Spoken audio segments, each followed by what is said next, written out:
Hello there, and welcome to the world of Pokemon. My name is Professor Oak. I'm often referred to as the Professor of Pokemon. There are some very interesting creatures that inhabit this world, and as you may be aware, they are known the world over quite simply as Pokemon. For some people, Pokemon are pets, while other people enjoy using them for battle. We find ourselves coexisting in various styles.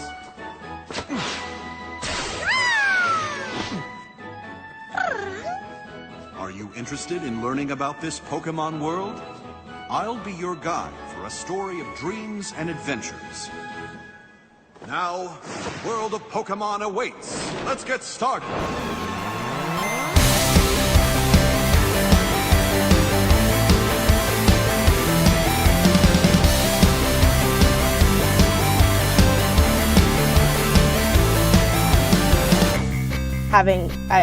We should just sell the spots for like the highest bidder. Oh my god, that would have been a great idea. I would have paid for my spot on the top 10. Bidcast. Yeah, Speaking of which, we're that have nothing to do with gaming. Sierra, we've already started. Sierra, the cast has already started. Yeah, I'm here. See, I love Time. I love doing this because it's like, what do they call it? Like, I think they call it a cold open, as opposed to I don't know, like what kind of open can you do? Like, Bidcast number, what number are we at, Sierra? 8, I think. 8. I keep forgetting what number we're at all the time. I need to check now because I said that so confidently and now I'm questioning myself. No, it's 8. Yes! I is watched 8. a little bit of 7 earlier. I can't listen to them after I make them. Paul always gets me really neither. mad that I don't. You're always like, oh, I guess you didn't listen to Bitcast. I'm like, no, I didn't. I can't listen to myself. I hate it. No, that's why I don't. You have to listen to, because I can't. I don't want to. I don't want to either. I hate my voice. I hate my What voice a horrible more. pitch. It's like, hey, listen to this thing I did. I don't want to hear it. I'm not going to listen to it, but you should. Basically. God, I hate it. I hate it. Don't listen to it. That's like watching your own YouTube videos. They're like, you can't do these things. And then sometimes you feel bad because you're like, well, I just gave myself a view. Like, Yes. I gave myself a like. No, I really Yes. did. I really did. That's when you Yesterday. like your own status. So welcome to the cast. Hey everybody, welcome to Big Cast number 8. Hey, what have you been playing lately, Sierra? Alright, so Sierra, you're back. I was actually almost gonna answer that too. No, stop. You're like, no, shut up. Oh, okay, Sierra, you're here, as you should. I'm glad you're here, even though you should be here, but I'm always worried you're just gonna disappear again. Well, I almost did today because my freaking hamster escaped into the wall. It was like freaking like the World War actual wall? Yes, it was like World War III in my apartment. Like, I have my hamsters in like, it sounds kind of like animal cruelty, but it's definitely not. I have this like huge aquarium so that she doesn't like escape through the bars, and then I put something over the top where there's obviously space for her to breathe, but she shouldn't be able to get out. And so we like weighed it down with stuff, and so I'm like, she didn't eat her food last night. That's not like her. And then I'm like, well, crap, the hamster's gone. And then there's this like tiny little hole under our sink in the bathroom because this expensive apartment like doesn't have it together at all. Remember, there's my hamster inside the wall for the past like 6 hours that we've been trying to get it out. So, Did you finally get it out? I did. I got her out, and she's in hamster timeout right now. And after Bitcast, I'm gonna build hamster Guantanamo Bay, from which she shall never escape again. Alright. So speaking of video Good games, times. yeah, good times. Hi, Pizza. This is your first time on here. Woo! Yeah. Do the cheer effect.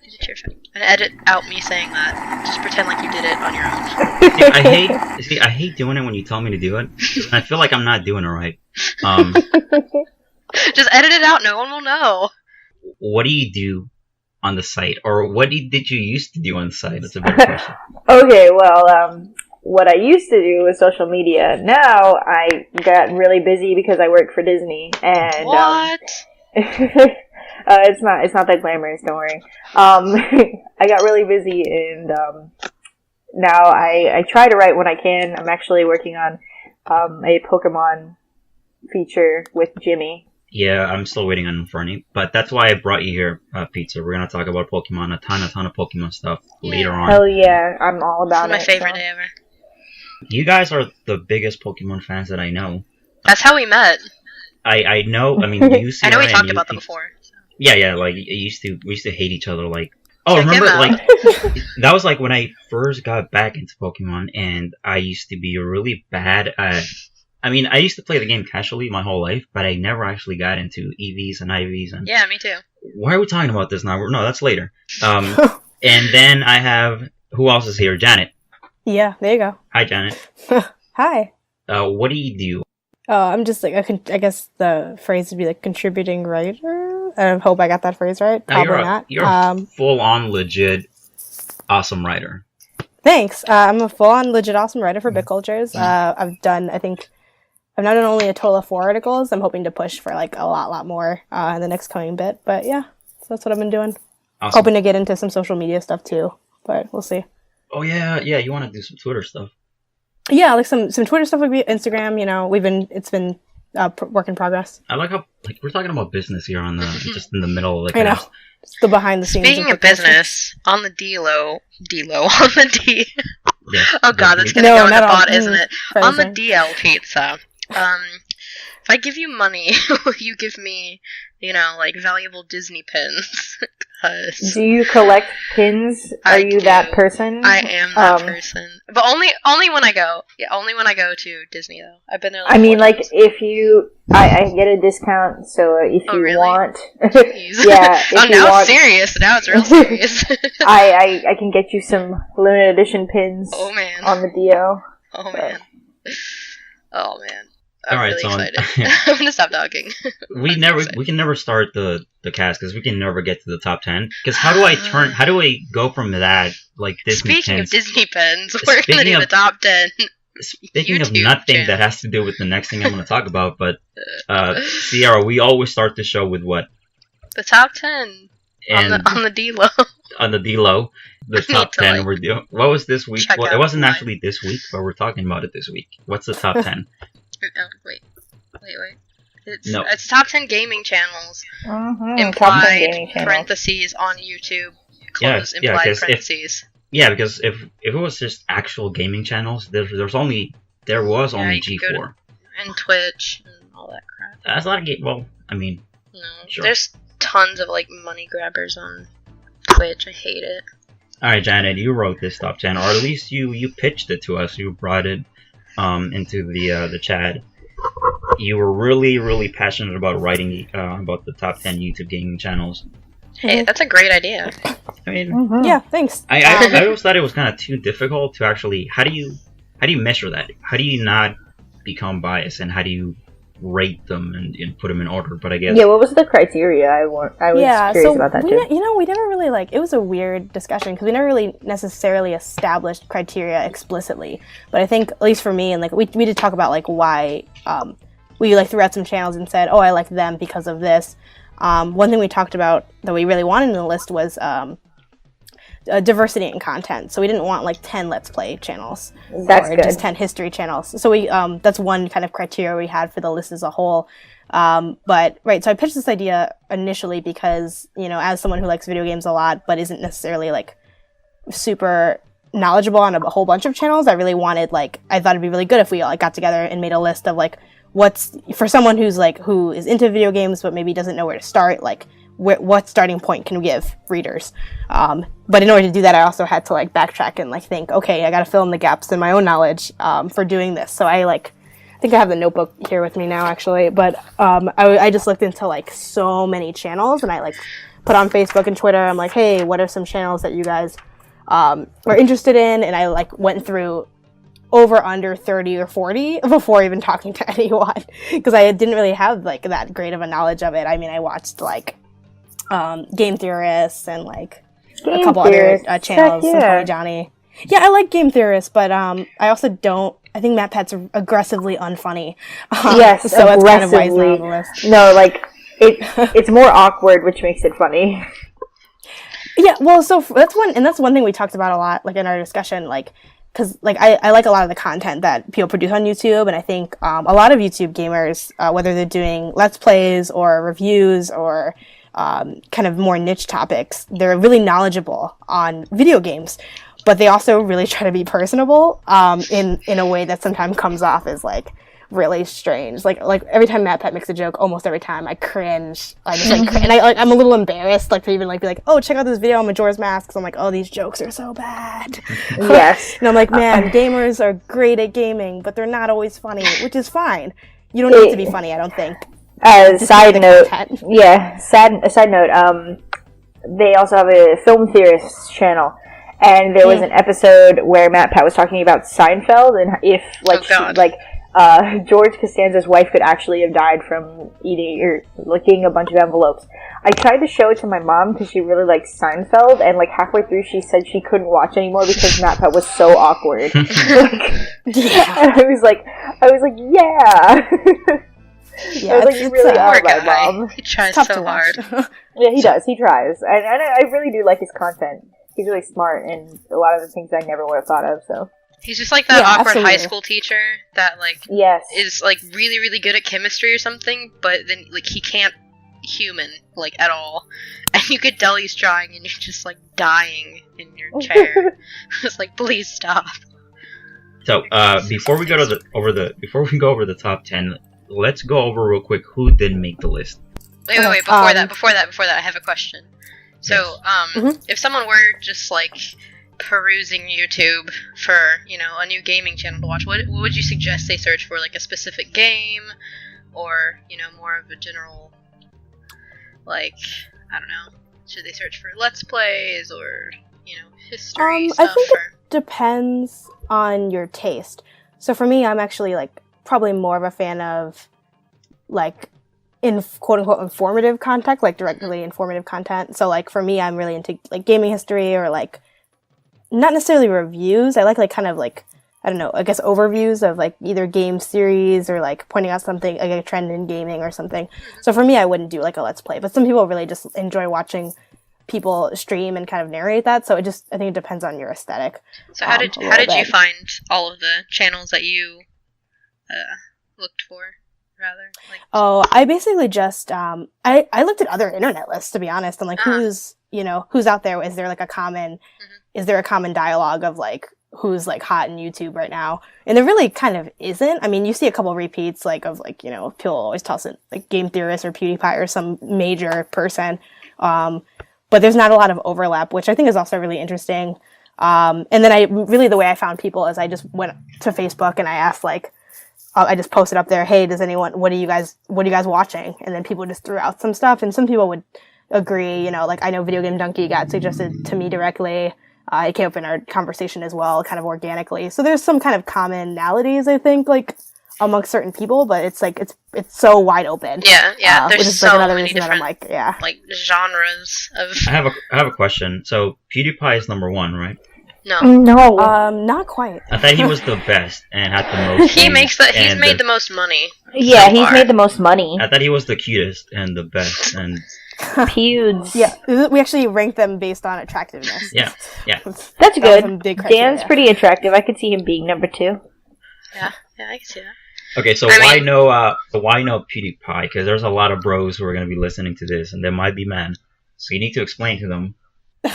Why we hate They them. might be mad. I mean, I don't think it's necessarily that we. I think PewDiePie, like he's kind of become more of like an empire thing. Like he does have gaming content, but he also has like so much other stuff.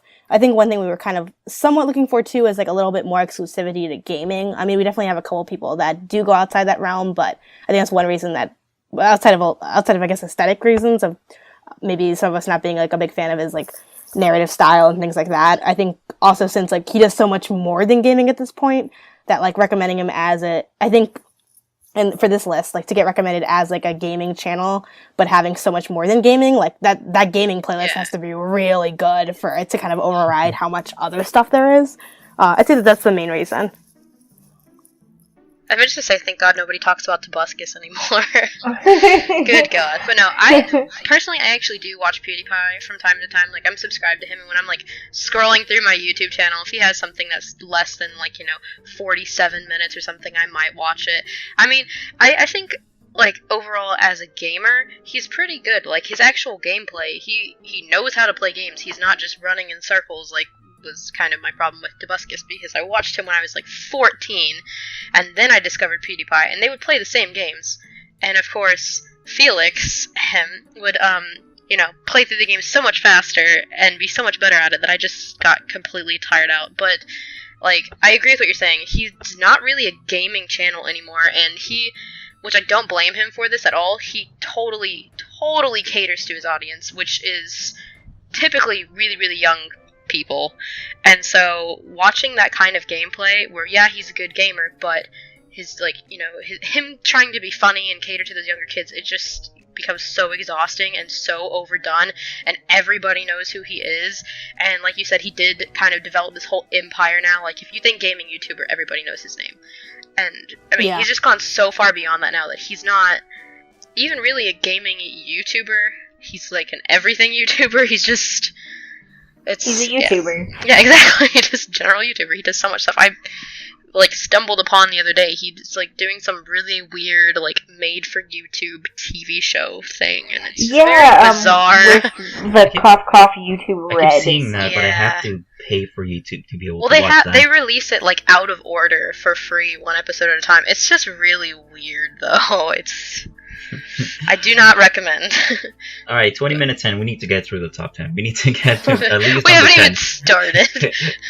What's number 10, Janet? Maximilian, dude. I love that one. I love that. That was okay. So when you sent me the list, you already had him in order, but I think you had Maximilian at the top. So I'm like, maybe she has number 1 up first, and then it was going from 1 to 10. So I got really excited that maybe you put Maximilian at number 1.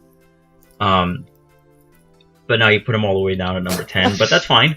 What I love about Maximilian is that he is a fighting game expert. He is known for playing fighting games at the hardest level, the most difficult setting that you can put the game at, and beat the game. I think it's called Boss Rage. That's his series. That's something I could never do, because fighting games is the one kind of game that just takes a really specific. It's a special gamer. It's a really specific talent that you need to have to be able to be good. I don't have it at all. I literally have every Tekken game ever. I grew up with that from the time I was 3 years old, and I still am not good at it. I'm gonna be honest. It's something that I think I just pretend and hope that I'm gonna be good at one day. So I just keep trying. I totally agree with that. So what he does, I really admire the things that he does, because that's something that I know I can never do. Well, maybe I could, but not as well as he does. And that's and the real reason he wasn't higher, we talked about this too, how are we ranking these, because they're so different that seems a little weird to even put them in an order. And we kind of ranked it in order of if you were more niche, we automatically put you lower, just because it's what makes the channel great, but then also what some people might not like about it. So it was kind of a mixed bag. But if you were more niche, we kind of ranked it a little lower, even though if that's what you're looking for, your mind's going to be blown, because you're going to have exactly the content you want. I was just going to say I literally, I have no inherent skill of anything. I have to work at every single thing that I do. So especially with fighting games, especially with fighting games, I really have no skill at any fighting game whatsoever. So I understand your feelings, Paul. And also, Maximilian he's not just good at fighting games. He's really animated, and he really puts on a show with all his videos. He does some skits sometimes. It's not he could just be good at games and just be boring and just be good, and that's it. But he's still good at, I guess, performing, because a lot of YouTubers do this. I could never get away with that. I would just try to play games and say, here, just watch me play games. I'm not gonna write a script, something funny for me to do before the my YouTube show. I was just gonna sit my ass down and play a game, and that's not gonna be funny enough. People aren't gonna like that. But he's really really funny, and he steps away from fighting games every now and then, but very rarely. He talks about the stuff that he really, really loves, which is basically just Final Fantasy VII. That's the only thing I've seen him do that's not related to a fighting game. I mean, technically it is. Technically? How is it a fighting game? What are you talking about? I mean, there's Dissidia, and there's also There's also Super Smash Brothers Oh, now. that's true. Yeah, I guess. Yeah, that counts. There's a guy that sits like diagonally in front of me in my 8 a.m. class, and every single day he watches freaking Super Smash Bros. Videos the entire hour and a half class period, and it's so awesome. distracting. And he only ever watches the one where they play it at like 300% speed. Why? And it Oh has my flashing lights and rainbows and people just tackling each other, and I'm like, I can't handle this. It's so early. Like, I don't understand. Like, what is the appeal? Why would you do that at 8 in the morning? And I mean, he goes on for 6, 7, 8 hours just playing, trying to beat one boss. Jesus. I think the hardest one was when he tried to beat, I think it was Mortal Kombat 9, Shao Kahn. That took him 8 hours, and it was just him and 2 more people. But, number 9. Smooth McGroove. Right, Smooth McGroove. Yes, number 9. Wait, hold on. I keep forgetting to do this every time. Oh, I hate you. Wait, I can't hear when you say something, Sierra. Good. Mighty number 9. Okay. Smooth Smooth McGroove. McGroove. McGroove. Smooth McGroove. I actually know this one. Who wants to talk about it? Yay. Wait, you didn't know Maximilian? I'm not a big fighting game person. Like, I especially hate Super Smash Bros. Now because that guy that sits in front of me. Alright, alright. Oh, Okay, No, no. I have, Alright, I have I'm not every gonna- Tekken game ever. Okay, And- I'm not gonna have that on my show, like any kind of Smash Bros hating. No, I have it. I play it. We've been needing to battle. I'm just so bad at it that I'm just very bitter. Alright, Pizza, you wanna talk about Smooth McGroove? Yeah. Smooth McGroove. I mean, what should I say? Like, he's awesome. He's like, I've never seen more like skill in a person's musical talents than Smooth McGroove. Well, what does he do? Because a lot of people might not know. I didn't find out about him until like 2013. So. Oh, really? Okay, so Smooth McGroove, he is a YouTuber that will actually sing, like, video game songs a cappella, which means that there's no, background track or anything. He just does all of the sounds himself. And this ranges from, the one I think we have linked in the video, which is, like, Route 1 from Pokemon Red, Blue, and Yellow, to literally, Sephiroth's theme from Final Fantasy VII. And if you haven't watched that one, please watch it. It's insane. He has so much talent, and it must take so much like effort and so many tries to do that. What he does, and it's just insane. The results are really, really, really good. And when I first saw one of his videos, I wanted to cry. Yeah. Because I was like, this is so cool. Why can't I do this? And plus he just adds his cat into every single one of his videos, which is really cute. Yeah. He always makes candy. Yep. I forget what his cat's name is. It's got a really funny name. I think it was like. Chow. Yeah, it was like in that. in the description of the article. Mm-hmm. Pretty sure Jimmy wrote about that one. Yeah. Charles. Yeah. Charles. Number 8. Gaming historian. I've never seen that. Yeah, I've never seen this, but I've actually wanted to. I've heard about it. Yeah, well, it's a great channel. Recently, he just started doing it full time. I think this last calendar year. So, like, even though the channel's existed for 6 years, it really like took off recently. Like, he did like 30 videos this past year.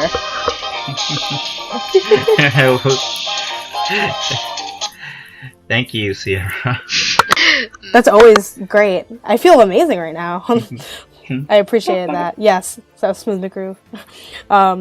Right, yeah, gaming historian, really, really great stuff, just background on video games, and a couple other series too. So in addition to doing like history of like, looking at different consoles, like, Sega, N64, the kind of, Neo Geo, things like that. In addition to kind of just looking at consoles and like gaming hardware, there's also like, he also has a couple other like playlist series. Like he has this great one that I mentioned in the description called Fact or Fiction, where it's like highlighting games that are based in history, or based on history, and like discussing them in relation to the actual history they're based on. And that goes from like Oregon Trail to like more modern stuff like Assassin's Creed.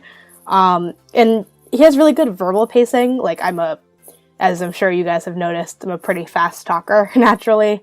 I think a lot of YouTubers tend to speed up a lot too because there's so much and not a whole lot of time to always get it out.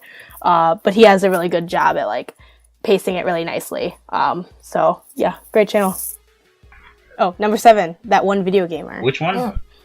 That one. Video Yeah. gamer. But Haha. Has anyone ever watched The Completionist? Yes, I love that show. Yeah. I didn't know that. Well, I mean, I used to get confused if it was The Completionist or that one video gamer. Which one was the name of the channel?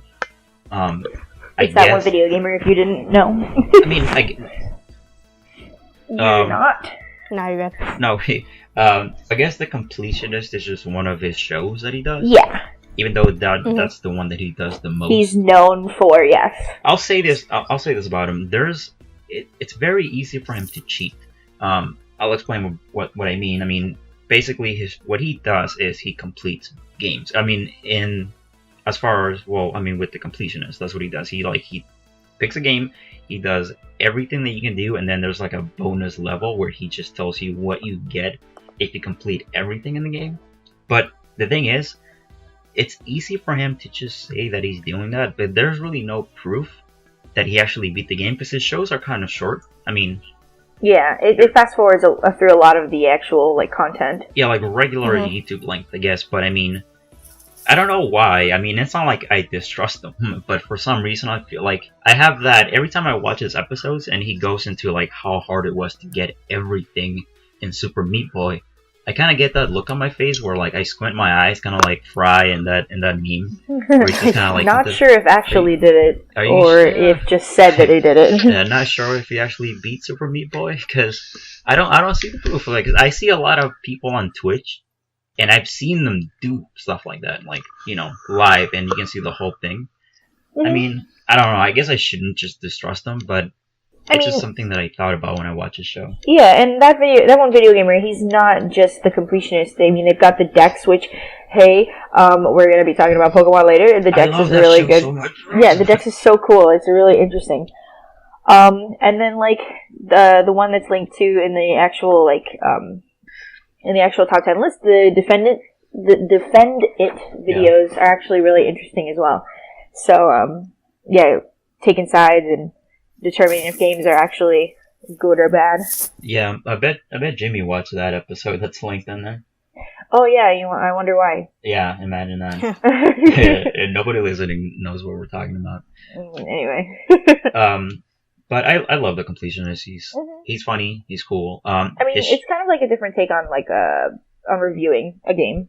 Yeah. I mean, I would hate to do what he does because if it's true, if what he's doing is actually true, that means you have to do everything. And like, just an example is just Super Meat Boy, which to me is fucking impossible. Like, I beat the game. I mean, I know I'm good enough to be able to beat the game. I think if I tried, I could get everything in the game, but that means beating all the stages, getting all the secrets, and then beating every stage again as, like in the Dark World version. And then you do that, and now you have to play as Band-Aid Girl. And then she has her own levels, which are 3 times as difficult. So again, it's like, really, I don't... Maybe he should record himself on Twitch while he's doing it. I'd agree with that. So you can see the rough cut of him doing it. Yeah. There's too much rage. Too much rage. Yeah, I'm sure. The ending kind of sucks. I think we all know that, especially if you've played Arkham Asylum for yourself. It falls flat on its face. Cool, glad I bought that on Steam. But it's such a small portion of the game that it's unfair to say the rest of the game isn't as great just because of one shortcut. So, with that in mind, guys, I give this game my completionist rating of Finna-Peat-It. Although, that's something else, too. The Finna-Peat-It thing, that was funny when he did it once or twice, but that's like a normal score he gives now. Where if a game's not perfect, but also not a little more than good, if it's great, it's like Finna-Peat-It. Like, he might as well just make that an actual score on the little, chart that he has. Because he has, completed is, the best kind of score you can give a game, and then he has finish it, so he mixes them up. But he does that so often that it's like, dude, just make a new one. Just add that in there. Number 6.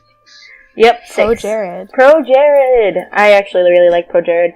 Although, like, he's not my favorite, so I'm glad he landed at this spot on the list. I do like him. Oh, look at the pizza. Look at the link. Look who wrote it. I know. And then look at the link. Look at the game. Yeah, I know. Well, Jimmy. Jimmy, let's talk about Jimmy. Jimmy has strong opinions about games, and if you go and watch this video, you'll actually be surprised. The Sonic Adventure 2 video that he posted, it's actually not entirely praising the game. It's actually criticizing it a lot. Mm-hmm. It says, like, hey, this game is absolute trash. You all know it's trash, but you still love it anyway. So they kind of, like, go into why. I hate that so much. Yeah, but, like, no, like, not why it's trash, but, like, why we still like it. Mm-hmm. Even though we all know that it's not the best game in the world. He covers a lot of things that are interesting, but I don't agree. Like, he gets nitpicky. I think he gets nitpicky about a lot of stuff. I mean, basically what he says, without you having to watch the whole video, is that we often remember Sonic Adventure 2 as, like, really fun because while we were grinding to get, like, the stuff we needed for our chows, we would go back and play the levels that we really liked. And that's why you tend to have fond memories of the game, because you're always playing the levels that you like. But he goes on to say things like, you know, the Knuckles and Tails levels are stupid, and, like, the only good levels are, like, Sonic and Shadow levels, and yeah, exactly. I was really upset about it,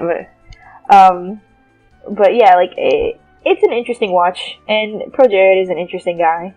He says a lot of, like, I particularly like his Tamagotchi episode. I think it's really silly. But yeah, he's an interesting watch. He knows a lot about video games. So here's what I like about him. He's just a normal guy. He's just a random guy that you would talk to. You know, say you go to your local comic book shop and then just talk to somebody about video games who knows something about video games. That's who he is. He's not trying to put on a show. He's not trying to be, like, you know, a really good-looking guy trying to make funny skits, and then kind of edit his videos with super quick cuts, which I also really hate. I hate that too.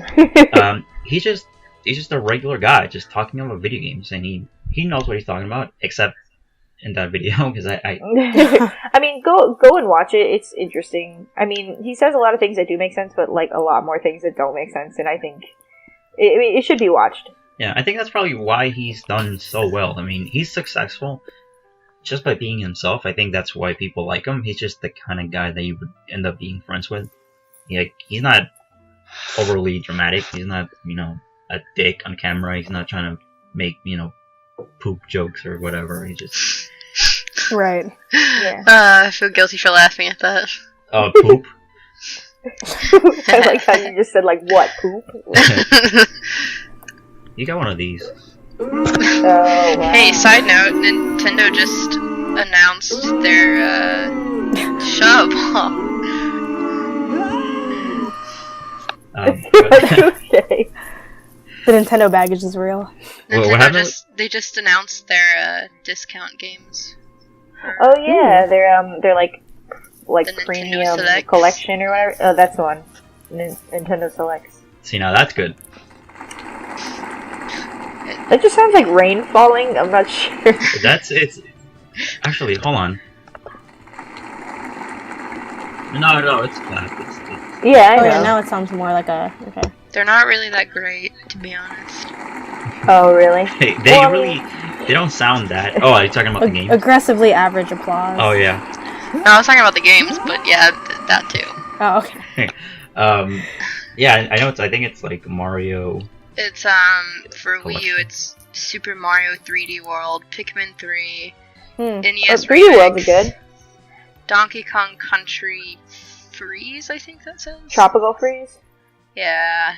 Donkey Kong Country Returns, which is okay. Super Mario All-Stars, which I'm down for that, but I have it for Super Nintendo. Yeah, so, like, why would you want it? Yeah, Super Mario Galaxy 2, and Alright. Animal Crossing City Folk. The funniest thing about that is I've seen the scalpers are just losing their shit because a lot of games are gonna go down in price because of it. Yeah. Yeah, like Mario Galaxy 2, I'm pretty sure. There's 3DS games too. It's Yeah. Yoshi's Island, Donkey Kong Country Returns, Mario Party Island Tour, and Ocarina of Time 3D, which I'm definitely gonna get now. Ooh, Ocarina of Time, yeah. So glad I waited. Number 5.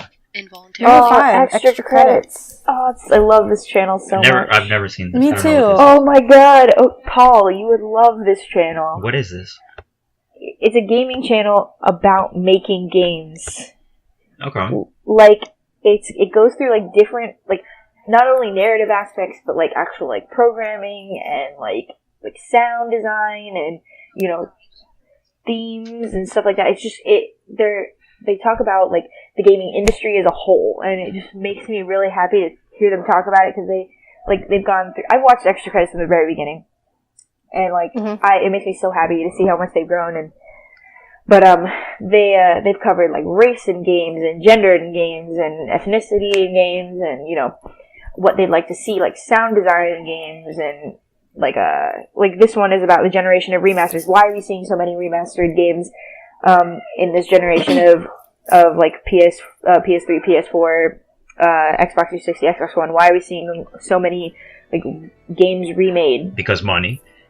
They go on to say yes, it is money, but why? Yes, like, yeah, but they go to say like it's bad for business, and like the 90s was all about like big things happening, and now that the 90s people have money and they're all adults now, they want to remake the stuff that will make them money. Well, I'm a 90s people, and I have a reasonable amount of money, so I mean, I guess that's so. There you right. go. Like they're catering to you, Paul. Nice.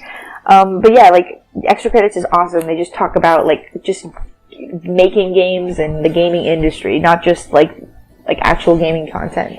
It's like video games on a more macro level, which I think is kind of rare to come across. And like when you think YouTube gaming channels, they're typically like more centered on specific games. But yeah, just kind of adding on or echoing what you said. Yeah, it's like kind of a much more broader spectrum. So like both behind the scenes of the industry, but then also thinking about how do industry trends like affect like larger cultural dynamics, which is really interesting, and I really enjoy that. And they have some nice animations that like just kind of add to what's being talked about, but doesn't like, you know, completely overwhelm like the viewer. Mm-hmm.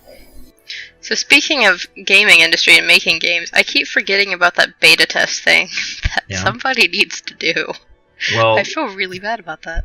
Well, you said you were gonna get codes. Oh yeah, I have codes. I just need to know who wants to do it. You? Do you want to do it? No, I told you I'm not good at that kind of stuff. Oh my god. But then I also feel bad because I know these people, and if somebody's like, this game sucks, then I'm gonna feel really bad. I just realized I misread your message. I thought you were gonna do it, but that's cool. Somebody will do it. I'll find somebody. I'm sure somebody will love to do that. Number 4, some call me Johnny. No, I love. Is anyone else? Okay, good. Thank God. I love this channel. I love some call me Johnny. Actually, I found them, I think, this year. But I've seen pretty much every episode. But I mean, there's really not a lot to say. He's just super genuine, and you know, and I mean, one thing that he does that I like is that he kind of picks a month, a whole series, and then does like a game a week. He did a Pokemon month where he played Red and Blue, then Gold and Silver, Pokemon Snap, Pokemon Pinball, and I think that's about it. Right now, I think he's doing Metal Gear. He just played 1, 2, 3, and 4, and the writing game, Power of Vengeance. So he does that a lot. It's something I would not want to do, because that's how you run out of games to talk about very quickly. But, yeah, I mean, there's really not a lot to say. But why is he so high up on the list? Probably because I love some Call Me Johnny. Yeah. I just really do. I mean, yeah, I agree that the video quality, there's definitely better out there for sure, but I just think the content is really well done.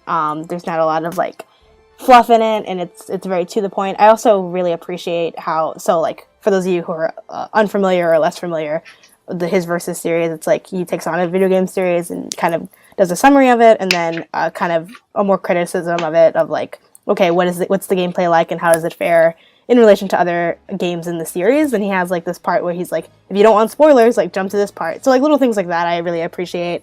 And he just gives like really high quality content in terms of like what he's talking about. So I just think he does a really good job with that. And I like that you kind of get a sense of gameplay, but you also get a sense of like, where does this fall in like a larger spectrum? Because like, so for me as like a gamer, and I've been playing games since I was a kid, but there are so many series that I haven't touched that are like very like canonical, you know, like I haven't done a whole lot of Metal Gear. I haven't even touched Final Fantasy, which was talked about last episode. Yes, I'm part of the shame. Yeah, right, I'm so it's not kind of alone. nice to like, right. So like, I feel like with the stuff Some Call Me Johnny does, it's like, it's kind of a good way to get a nice overview of something. And I don't think like a whole lot of channels provide that, at like with the content quality that he does. Sidebar, he has incredible t-shirts and coffee mugs, which I've like noticed and ogled at for pretty much every video he has. But yeah, so I really appreciate, just the content of it. He had a really nice voice too. Like, I think that's why people like him. He has like just a soothing voice. I leave him playing a lot in the background when I'm just doing things like writing or something else. Yeah, like in my house, we wash dishes to Some Call Me Johnny. Like, that's what we do. Yeah. But people do a lot of things to his voice. What's number 3? Video game Donkey. I've never seen this. You've never seen Donkey? I've never Okay, seen see, I know Donkey because of League of Legends. Like, that's my thing. Yeah. So, he was like the first one, basically. I see the dad here from I think he's really annoying, though. He is really annoying, but I think that's part of his charm. Where's the dad It's from definitely a Family niche. Matters in the picture? Oh, because That's Fresh Prince of Bel-Air, you ignorant. Yeah. It's fine. yeah. Okay, you have to watch Fresh Prince of Bel-Air. I have to play Final Fantasy. Let's go. No, I've seen that shit. Yeah, well, I mean, I'm not like intensely familiar with the channel. I did come across it in my intensive YouTube binge, and I this channel stuck up. I think let's see who wrote about this. Jimmy. So Jimmy like was also probably more familiar with Video Game Dunking than I was, which is why I had him do the write up for it. But I really appreciated his humor. Like I maybe I just caught some good videos, but I just think he's funny. I think he does a good job at walking that line between being, you know, trying to be like the personable jerk, which is kind of a very popular persona to take on in the video game YouTube industry, but then also just providing some actual insight into gaming. So I felt like he hit that line pretty well, but when it comes to channels, everyone has their own like tastes and humor. But what do they do? I haven't seen any. I could watch a video now to find out. But do they just review games, talk about games like Some Call Me Johnny, or? I'd say it's kind of my sense of Video Game Donkey. It's kind of an in between a review and a probably more on the review side, but it's like I'd say it's more on the review side, but not like. I don't know if there's like honestly like a hard review at the end in terms of like rating systems or anything like that. I think they also do have a series of like kind of more Let's Play content. But yeah, it's kind of he has like a very like kind of troll angle towards his reviews of things, and that's kind of his shtick, I would say. Kind of troll reviews is the short snippet. I'd recommend anybody who wants to know Video Game Donkey's style to go and watch his video featuring Teemo from League of Legends. It's really stupid, but wait, hold on. The way everybody else feels about Teemo is the way that I feel about Fizz. Wait, I love Fizz. Shut up. Wait, so is Video Game Donkey like mostly about League of Legends? No, he used to be. He was just, like, the first- I don't like that. I've lost a lot of friends to League of Legends. Well, no, like Hey, not me. Rest in peace. Donkey. Donkey actually released a video a little while ago saying that even though it was his most popular content, he was going to stop making League of Legends videos because he didn't enjoy the game anymore, which I feel him really hard. Yeah, But yeah. anyway, but yeah, it really was like admirable of him, I think, because like, you know, when something makes you money, it's hard to like break away from it, but. Yeah, it makes you money, but it also ruins your life. Yeah, I know. Well, especially in the case of League of Legends. But. Exactly. Yeah, I'm actually taking a break from it right now because I'm kind of bored. It's just so hard to stick with it. Mm-hmm. Number 2, I want Pizza to take number 2. Okay, Game Grumps is like my favorite channel on Wait, YouTube. hold on, before you do that. Okay. Hey, I'm Grump. I'm not so Grump. And we're the Game Grumps. Game Grumps is my favorite channel on YouTube, and although, like, you know, personally, like, biasedly, I would put him at number one, I can understand why somebody wouldn't. Game Grumps is a comedic let's play channel, where they play pretty much any and all video game, regardless of how shitty it is. Actually, the shittier the better. They're, like, two really good friends. Aaron, he's Grump, which he's overly critical of games, usually. And Dan, who's really chill, he's not so Grump, and so, like, they play video games together. I know what it means. Yeah, he's not so Grump, duh. Anyway, but yeah, I really love them. I really love, like, the energy and humor that they bring to their games, or to their videos, and, I mean, personal favorites for me, The Amazing Frog. I saw that one. You made me watch that one. Oh my god, it's so funny. We watched that one. Yeah, what else? Oh, was it this Shovel Knight playthrough, the co-op playthrough? It's pretty funny as well. What was I gonna say? Oh, and then they just have like little catchphrases that get you like every time. So, if anybody wants to contribute, I know that I forget who it was that said they also liked Game Grumps, but John Tron, didn't he come from here? Well, no, he didn't come from here. He actually had his own channel before this, but John Tron used to be a part of Game Grumps. He actually started Game Grumps with Aaron back in the day, but due to unknown circumstances, no one really knows why they separated, but they did. According to the both of them, they're still friends, but now Dan does Game Grumps, and they've actually accrued quite a few members of the Game Grumps, like, clan, including, like, Ross, Barry, Brian now, Susie, Aaron's wife. I love how you know all the names. Oh yeah, no, like I watch the series. I watch them like every day. They come out with like 3 videos a day. And as a side note, if you haven't ever like looked up Ninja Sex Party or Starbomb, definitely do it. They're I love Starbomb. Yeah, wonderful bands that you need to check out. Yeah, I love the. I think the last one that I've seen, might have been the last one they did. It was the Smash Bros. One. Oh yeah, well it wasn't the last one they did. They've actually done a couple more since then, but yeah, they're all really remind funny. me. When we go into break, remind me. I'm gonna play that at the end of the segment, and then we'll so yeah, the first time I saw PT was the Game Grumps one.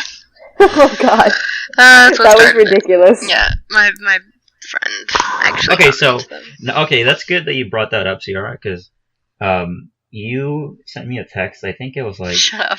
I think it was. I don't want to talk about it. I think it was maybe. It was months ago. It was when I got my PS3. No, it was like 3 months ago. It was like November or something.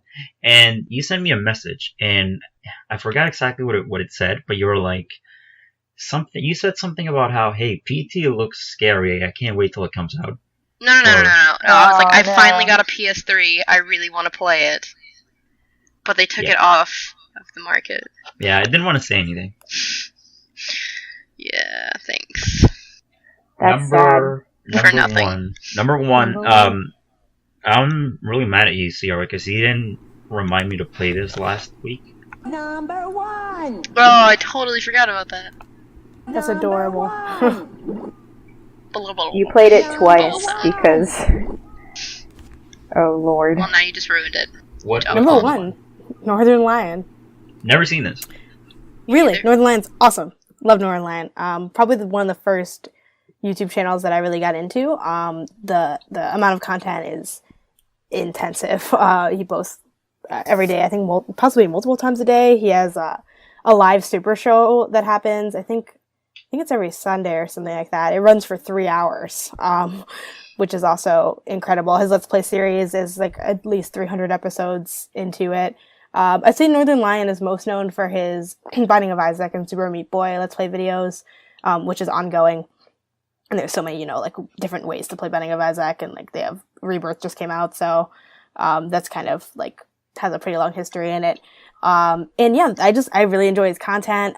He's like literally producing stuff all the time, and you could never like run out of things. If you just come in and start watching Northern Lion, like you can't run out of things to watch, because like you'd never catch up unless you just like quit your job and just watch these videos all day. And yeah, he also has a segment called Let's Look At, which I really appreciate. It's kind of just like taking a quick glance at indie games, some of which are kind of smaller games, some of which that haven't even like been released yet, that he kind of has like an inside scoop on. So it's kind of nice to kind of get a first look in that sense. He has a really great cadence. And yeah, I just really enjoy his channel. I mean, I would say like as far as, you know, worthiness, Game Grumps and Northern Lion are interchangeable in terms of, you know, quality of content and amount of content. I think one reason that we went with Northern Lion for number 1 is the one, I love Northern Lion. 2, we kind of were like, well, you know what, Game Grumps is kind of like what's a little more expected. And we thought it'd be kind of more interesting to like put someone at number 1 who is like a little less known, which is why Jimmy was able to like begrudgingly concede the number 2 spot. I wish I was there to hear. I wish you had that recorded. Yes, he was super fine with it. It's probably because he didn't know me very well. No, he didn't want me to hate him. I think and I was like, I will use this to my advantage. But yeah, that's Northern Lion in a nutshell. Absolutely wonderful channel. Definitely recommend. I wasn't expecting it because I've never seen the show. I've never even heard of him. Yeah, I know. That's really interesting. I definitely will go like watch him now because of this. So yeah, I think there's like a lot of which is why this list was so hard. There's like so many like YouTubers that I enjoy, but it's like, you know, like there was this great YouTuber Adam Korlick, and I really wanted to put him on the list, but I'm like, well, if we're doing gaming history, because it's mainly what he does, I'm like, really, we should put, you know, gaming historian because it's more polished. But like, I think all of us have like kind of those go-to either channels or games or Twitter accounts or Twitch accounts or anything where they're maybe not like the best of what they are, but they're like really good at what they do. Like that are just like a lot smaller known, that won't really like make big lists like this, but that are like things we kind of go to for you know, when we want some content, which I think is really interesting in making this list. There was like that weird, not obligation to pick kind of things that were more popular, but kind of like, you know, how do we rate the quality of this? Like, how much does it matter in terms of, you know, amount of content, amount of popularity, things like that. Interesting. All right, that's the whole top 10. Yay, actually. No, I'm not gonna do that. Okay, so let's go on break. I have to. Oh my god, I have to edit so much. How long have we gone? It's been forever. It's been like an hour. It's been an hour. I'm sorry, I talk so much. It's fine. So let's go on break. We're gonna come back and we're gonna talk about. You still want to talk about Unravel, right, Janet? Yeah, I'm down for that. And then a little game called Pokemon. That we like to play. Just a little game. Yes. Pizza, what's the name of the song? What's the name of the song that I'm gonna take us out? Town. Just No. Which one? The Star Bomb song. Oh, well, you want to play Smash. That's the one that you like. Alright, awesome. So, let's go on break. We'll be right back. Everybody say bye. Bye. Bye. Bye. It was a beautiful day and everyone was excited. There was a picnic and the whole Nintendo crew was invited. Luigi stood up and said, "Listen everyone, I love you guys. You are my best friends in the world. You make me glad to be alive." Excuse me, hi there. I'm the announcer for a fun new family game. It's called Super Smash Brothers. That sounds nice. How do we play? Well, first I'm gonna warp you into a world of hate and war, where you'll assault everyone you have ever known and loved before. I don't think I want to do that. Oh, come on, it'll be a blast. Now grab all your little friends, cause it is time for us to motherfucking smash! Wait, no. That's not cool.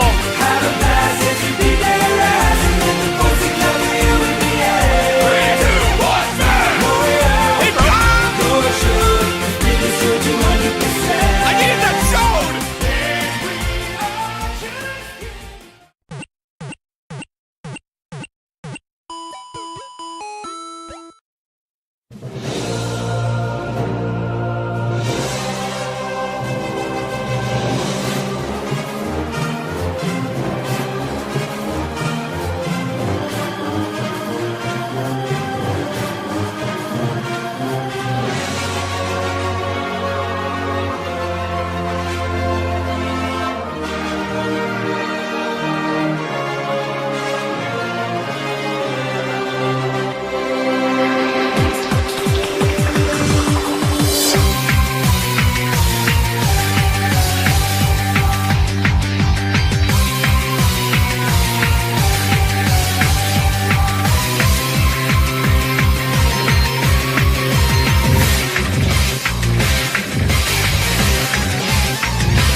Yeah, I know, it's really funny. It was like, and God said to them, let the meme be dead. I saw like rest in peace. I saw that too. DiCaprio not winning an Oscar memes, 1996, 2016. If I were him, I'd be so pissed though, because it's like not even that. I mean, it's an okay movie. I haven't seen it, so I haven't seen it. Yeah, I also I haven't think seen he it. should have won It's for just okay. Django. It's not He that was awesome in popular. Django. Yeah, Yeah. I know. Like literally anything that was a more popular movie than this, like literally his least popular movie, he wins an Oscar for. Like if I was him, I would be so pissed. It was about time. Look, I think they just gave it to him just because he needed to have one at this point. It was just getting sad. That's not even okay. Yeah, no, I think he was nominated when he was like 10, like back in the 90s. What's Eating Gilbert Grape? Yeah, I still haven't seen that. me neither. Me either. We should all watch it in his honor. Yeah, I was gonna say we should all watch it and Or we like just talk stream about. it. We Yeah, should that should be stream the- us watching it on. Yeah, it'll be Um, a series called Big Culture's Watches, and it's just watching Oh my god. things that have nothing to do with video games. Yes, Or we and could like just- Fresh Prince of Bel-Air can be on there. Yeah. Or we can just talk about Leo DiCaprio for the rest of the show. That No, sounds we're definitely going to talk accurate. about Pokemon, because that's what I came here to talk about. what's everybody's favorite Leo DiCaprio movie? Okay, so Pokemon. Well, no, before Pokemon. Unravel first. Well, actually, we first we need to do Unravel. Yep. Janet, Yes. what did you Ease. hold on? What did you give Unravel? What did I overall percentage score? Yes. What score did you give? 87%. Okay, that's not bad. I was gonna say like terrible if he gave it a 70 something. Okay.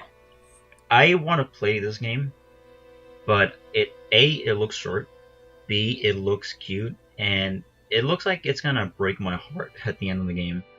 I have a feeling something's gonna happen because it's just like little dude made a yarn. Well, actually, you go ahead and describe what the game's about because it's kind of a little indie game that came out this year. Yeah, so Unravel in a nutshell, it's much what my opening line is, a puzzle platformer with you have this cute protagonist named Yarny, and he's made of yarn, or red yarn, and he's extremely small, and he exists in like quote unquote a pretty realistic environment. So like the world is very much like if you got, well, it's more of a nature setting, but if you go outside to like the natural world, it's what it looks like.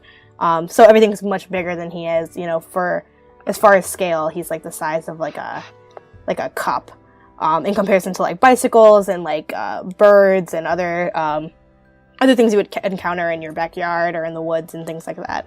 And that's the game in a nutshell. So you're the prep, and here's like the thing about this game. I love this game in a way. Like I definitely recommend playing it. It is, I'd say it's kind of short. There's about the number escapes me a little bit. I want to say there's like maybe 8 or maybe a little bit more levels of kind of like worlds you go through. So it is kind of short. I mean, I spent like at least a couple hours on it. 'Cause I'm also kind of a slow gamer. It takes me a while to play through things. I'd say it's definitely worth the purchase, but it didn't quite meet my expectations, but I still really enjoyed it. Though in my head, I've been hyping this up since I saw it on E3, and I'm a huge fan of puzzle platformers and a huge fan of like cute characters in dark environments. Like I think of Limbo a lot with this game. I think of Oh yeah, that's what I kind of thought about too. Yeah, you know, like little boys traveling through the world and everything can kill you, and it's so scary. This isn't quite as scary, just because there's not a whole lot of enemies, but the ones that are there are horrifying, just because everything's so much bigger than you. But I had a really good time playing the game. The main mechanic is that you're made of yarn, and as you walk through the world, like the yarn, you leave a trail of yarn behind you, and eventually, if you go too far, like there's no more of yourself, like, you know, to keep walking.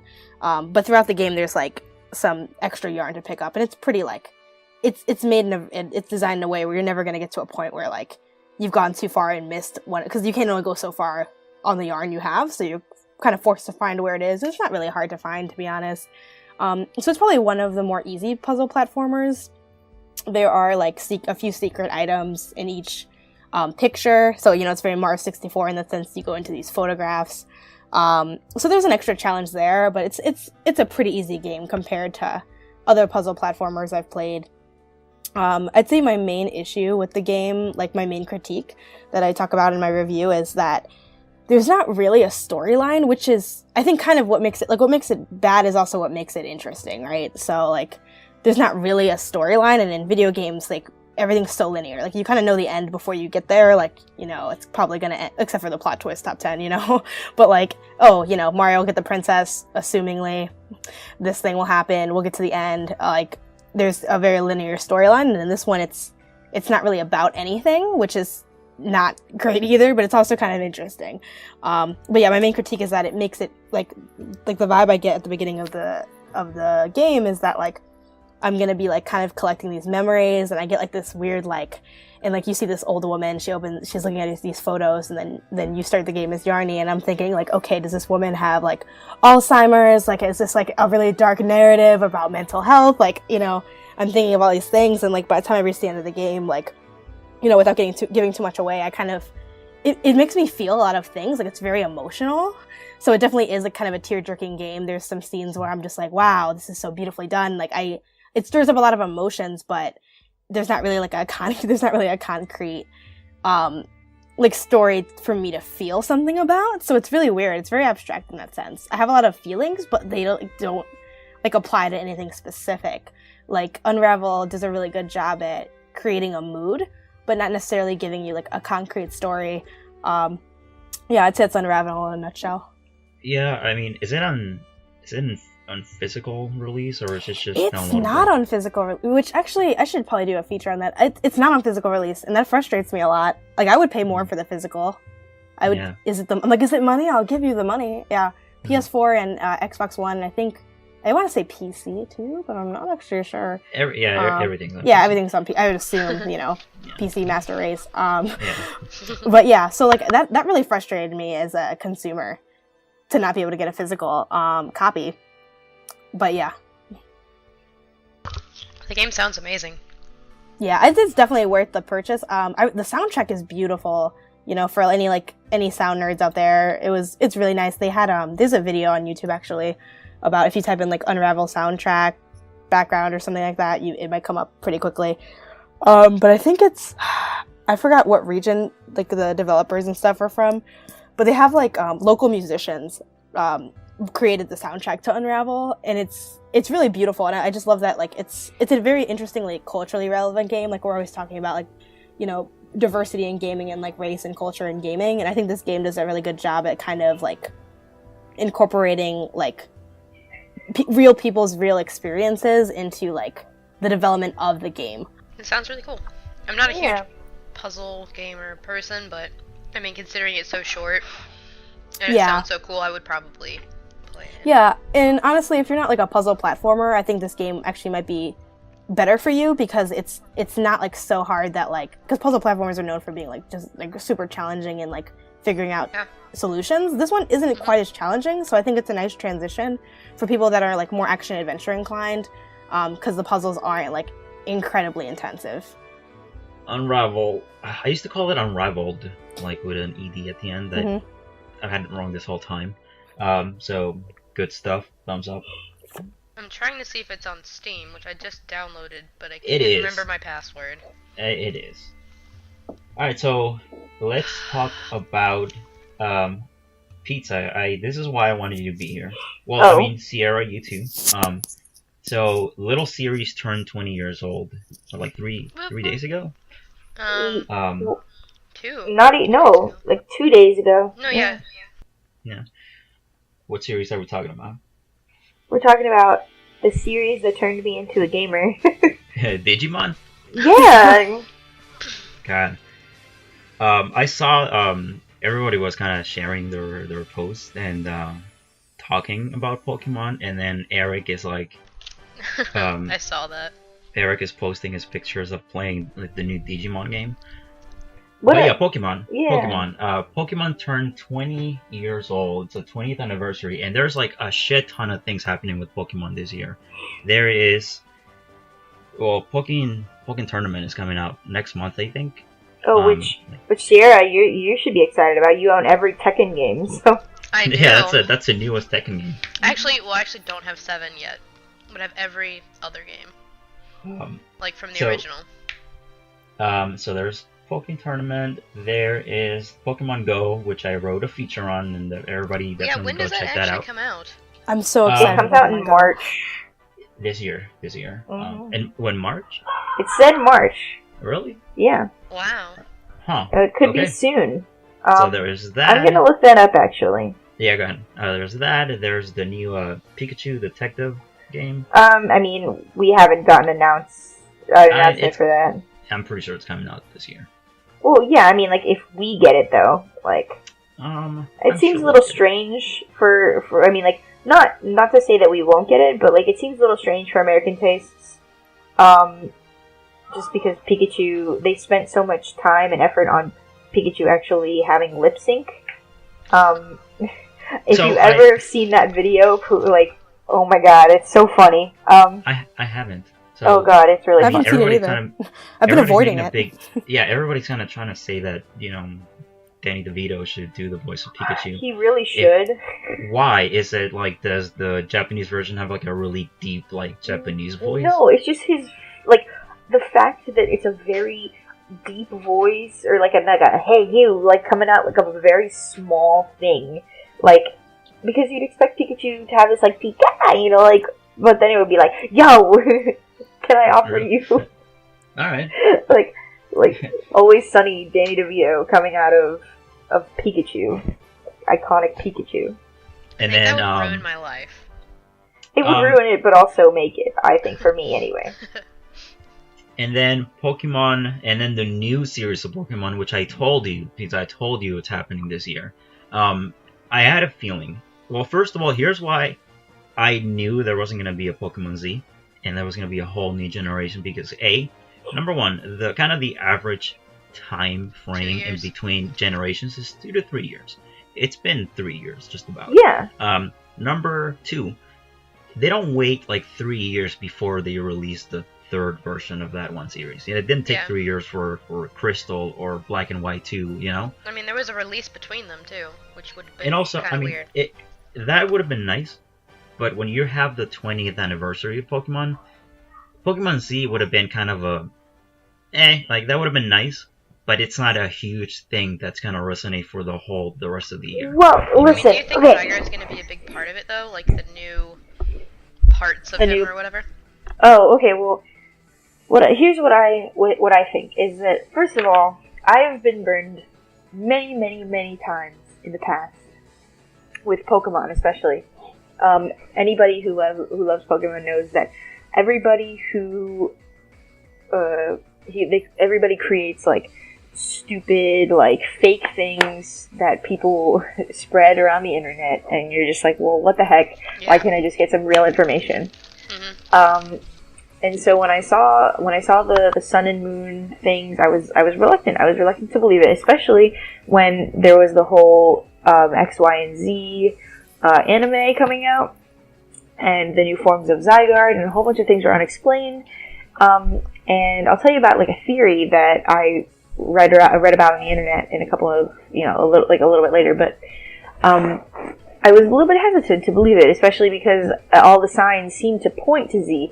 Although I do really agree that they did wait too long to do Z. I feel like a more natural step would have been to, like, wait maybe a year after, not a year, like 6 months even after Aura's release to announce Z.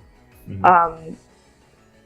I just think that, it was interesting, it was interesting to see everybody hype about Sun and Moon when we, like, I guess I was expecting more people to be like, well, where is Z? Like...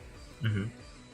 Oh, I don't think anybody cared at that point. I think a new generation on the end of, like, this is going to be the year of Pokemon.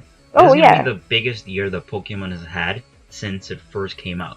Nintendo's doing everything right now to make sure people just talk about Pokemon non-stop for the whole year. There's never gonna be a month where nobody's talking about Pokemon. Yeah. I mean, we're already gonna start talking about it in like 2 weeks as soon as Pokemon Tournament comes out. And I'm gonna suck also, at that game. I'm still waiting on Fortnite in that game. I'm not kind gonna of happen, losing you hope. know? Yeah, I'm losing hope because like I think they've shown pretty much most of the cast, and like a ninja monkey is not on it, but like a chandelier is. But okay, like that makes a lot of sense. But I just spilled my Diet Coke everywhere. Oh, Freaking no. Leap Day, man! I'm telling you. that's not related to Pokemon. It's related to Leap Day. But Sun and Moon, yeah. Just go Just back. keep on trucking. Sun and Moon. I don't know what to say about your Coke. I'm sorry. Is that you wanted me to apologize? I'm sorry. So unlike that fumble, Nintendo's been doing a really good job at Oh, man, smoothly that's I want to changing. know. I want to know more about the games, like what the Well, legendary. Well, we're gonna like, get that, is. like, we're Here's- gonna get that here's what really I- soon. This is Hopefully. what I'm excited Not about. soon enough, but hopefully. Here's what I'm excited about. I'm excited for like the next 7 months of, the Korokoro leaks and like blurry images of pages. best. Is this? Yeah, that's what I like. I'm looking forward to that. Like, what is that? Is that a new evolution or is that the Magiana or something whatever else? it is. Oh Here's yeah, what I think. Magiana. Pizza. I don't like it. It's like Metal Dancey.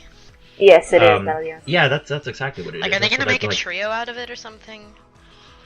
Well, I think. Third one's gonna be Bug or some other type that nobody likes. I think there's gonna be a new type.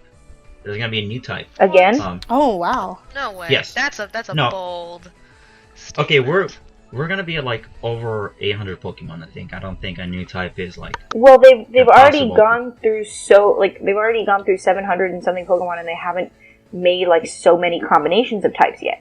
So I really think that they're gonna take this generation to really flesh out Fairy type. And they're gonna, my prediction is they're gonna make a lot of Fairy types, a lot of Fairy type combinations.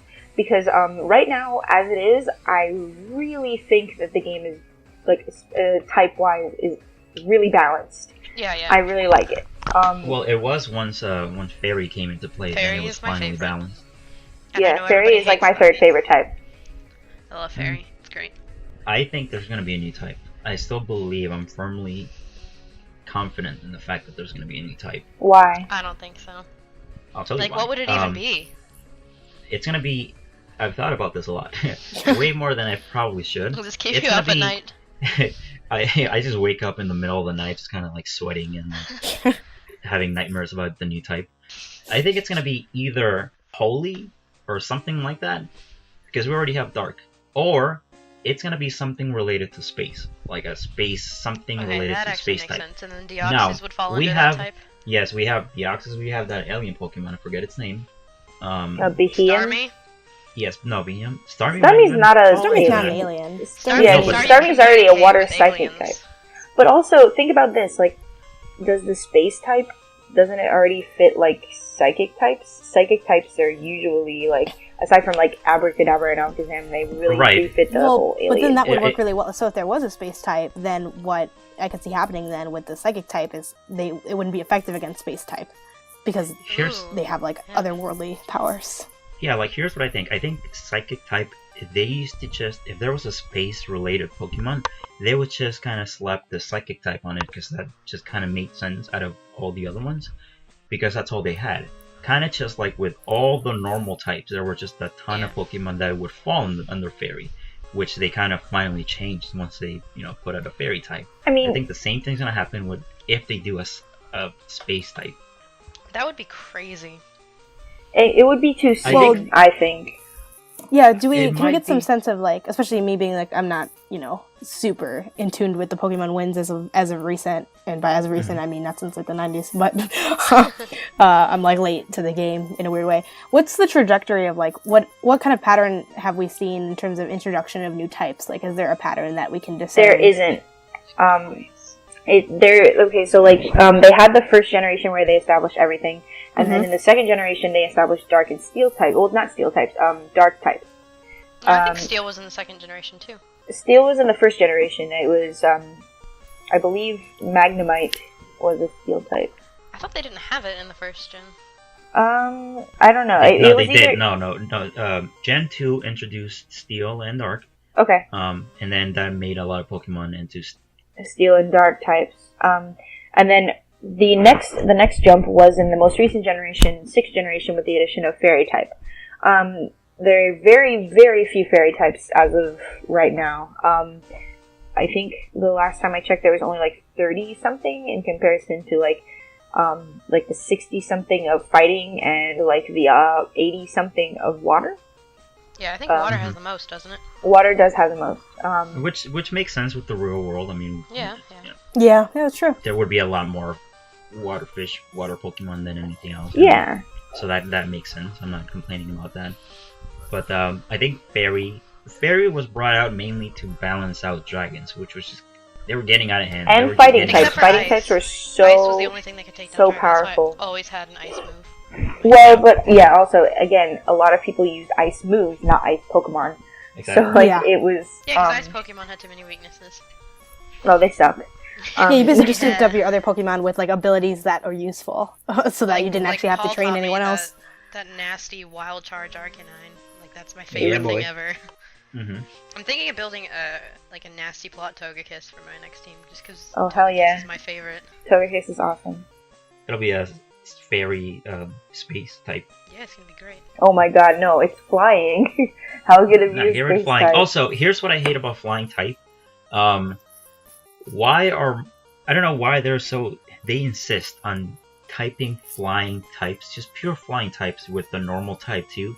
Yeah. What does that do? Why is that necessary? Other than it just gives it an extra weakness. Yeah, well, it doesn't necessarily give it an extra weakness. It just gives it neutral to fighting, which is stupid.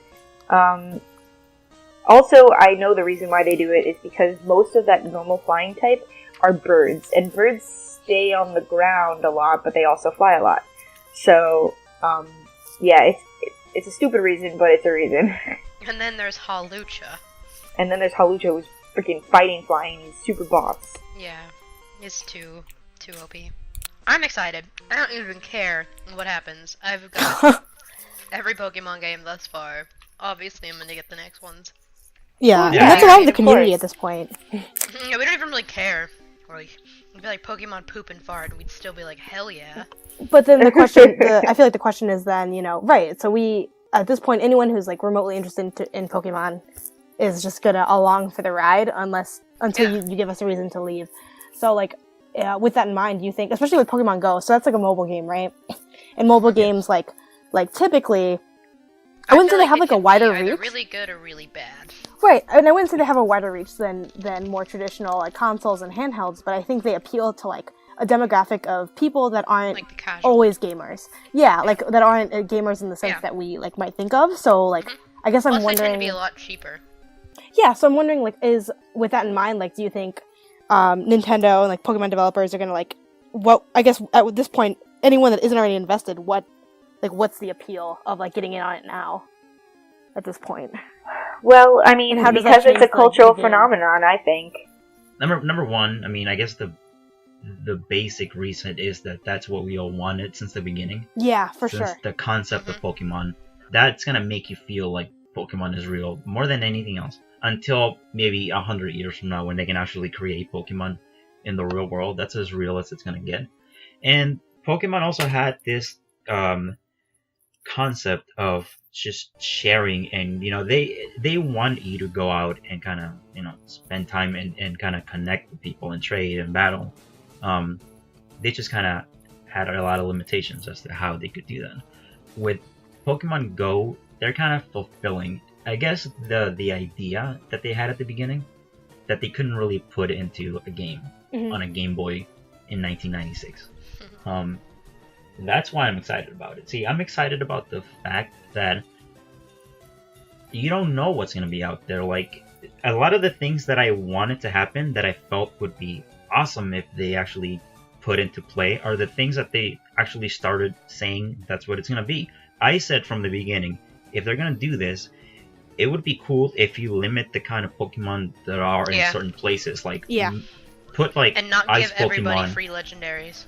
Yeah, like put ice Pokemon in Alaska. Like they're more, easier to catch there. But then people said, "What? I mean, then how are you gonna catch one? Well, then you'll trade with people. Like that's how it works already." Pokemon's not like a troll community. People are nice enough that they actually would trade things like that to you, which is good. Yeah. Also, I actually read a lot about Pokemon Go, and they did an interview, like a website did an interview with a guy at Niantic, which is the company that's helping develop Pokemon Go. And they said that your Pokemon, like, so say a guy from Alaska his Pokemon around his area are like Avalugg and Cubchoo and, Jynx. Frostlass. Yeah, Frostlass, etc. Like, well, Frostlass maybe not so much. Snorunt. It's just terrifying though. So he visits Florida for a day, and he's His passing. Pokemon die. Yeah, he's passing through town. They Yeah, melt. obviously. He's passing through town, and all of a sudden, you are like, oh my god, I've never seen a Snorunt in Florida. Why the heck would he be like? Why the heck would a Snorunt be here? But because that guy from Alaska is passing through for a day, you were able to encounter that Snorunt. You were able to encounter a Snorunt because of that guy. Yeah. Right. So That's awesome. yeah. Like, for example, like, say you're from California, where there's Solrock and Sunflora and, That's Tropius. cute.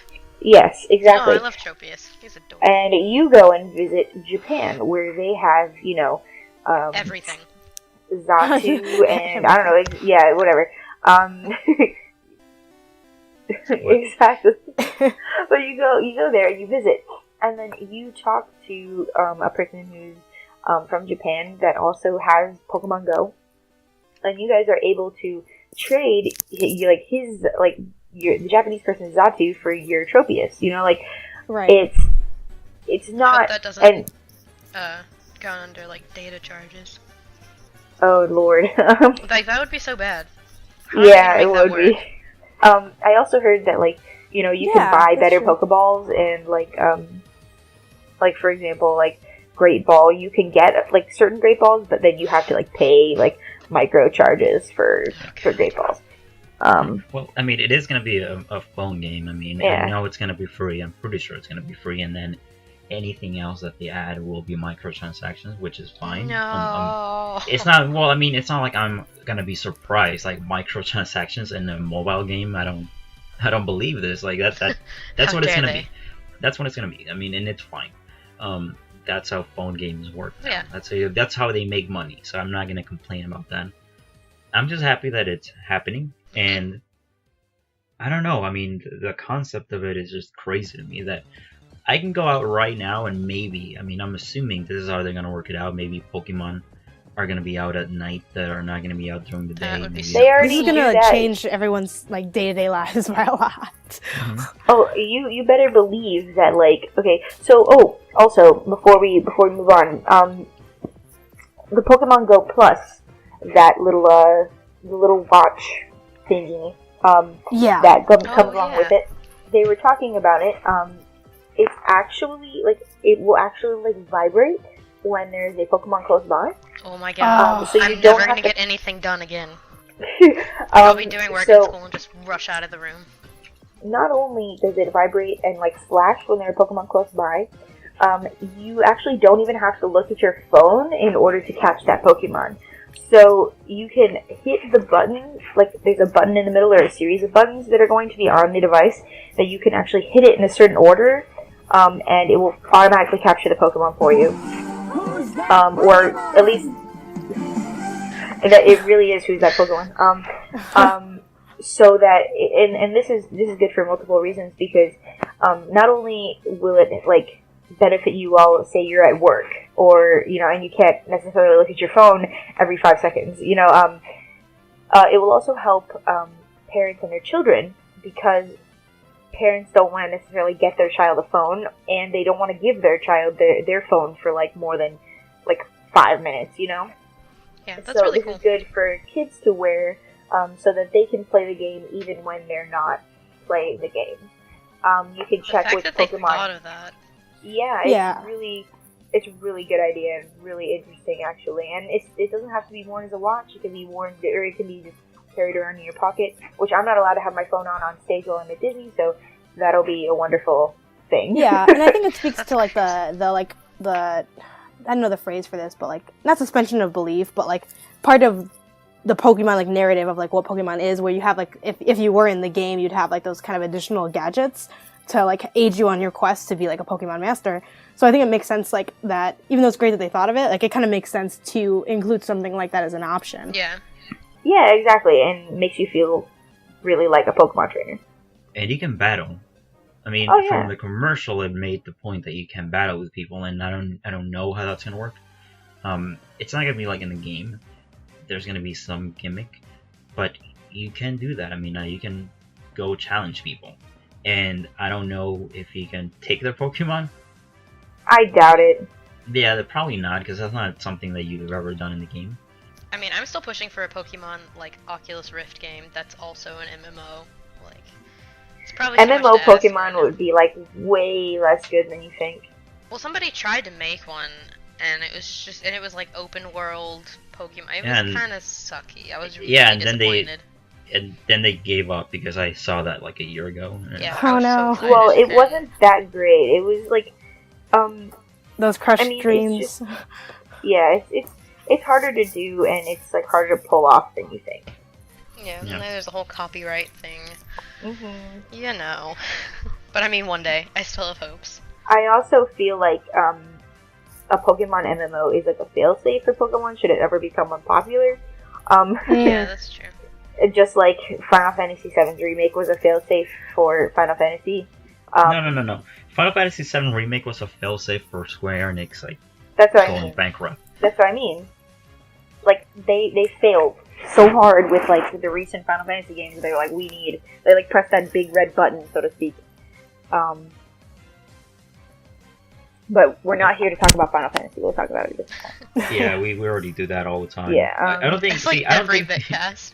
I don't think Pokemon is ever going to be in a position where it's not making money. No. I think it's just a formula that's always going to work. No, I I mean, agree. it's so like strongly, built upon art. I can't even English right now, but it's such a nostalgic thing for our generation that there's basically no way we're gonna give up on it. Our kids are gonna play it. Little siblings, everything. Like basically everyone ever that we come in contact with are also gonna play it. So I mean, they kind of just have an endless audience. Yeah, I fan mean, base rather in that way. yeah. To build upon that, Pokemon will never stop existing unless Nintendo chooses to make it not exist anymore. Yeah. But But I mean, even then. I mean, yeah, people will make Pokemon-esque things, but like the only way it will stop is that Nintendo will be like, "We're stopping," Yeah. And that's really Nintendo's strength, like their weakness in some ways, their ability to have like longevity within a franchise. Yes. I love the fact that it's the anniversary. I mean, it's been 20 years, so I mean, exactly 20 years today was when the first kind of batch of games came out, and I love the fact that it started with just a guy's idea, how he used to collect bugs when he was a kid. What's his name? Pizza Satoshi. Tajiri? Yes, Tajiri. So I mean, that's the story. He used to collect bugs when he was little, and he wanted to make a game based on that. That's how he got the idea, and then that turned into like, holy shit! I've created an industry of TV shows and movies and cards and theme parks. I think it's like an idea, something that they have in mind. Well, they had Pokepark. Yeah. Yeah, it's like it's a global phenomenon. I mean, Pokemon's not even just a franchise anymore. It's an industry. It's a phenomenon. It might even be bigger than Nintendo, and it's just a part of Nintendo. Yeah, I would agree with that. I don't know what everyone's first Pokemon games was, but mine was Red. Mine's yellow. Mine was yellow. also red. Yeah, so we have 2 reds and 2 yellows. I mean, I have red and blue too. I played them, but I just played yellow first because I was a little ass kid and I was like, oh, I love Pikachu. following you around. It's so Exactly. cute. I was like the sad only child that like didn't have a pet till I was like 13. So the fact that it would be out of the Pokeball and follow you around was super appealing to me. So that's fun. Well, I also had the fact that I love Pikachu like so much. So like I just the fact that Pikachu follows you around is like the best. Yeah, I think at one Yeah. point I had yellow. Did you ever have that little tiny like Pikachu Tamagotchi where it had like a weird little like casino slots game It in was it? oh my god! Did Listen, you have that?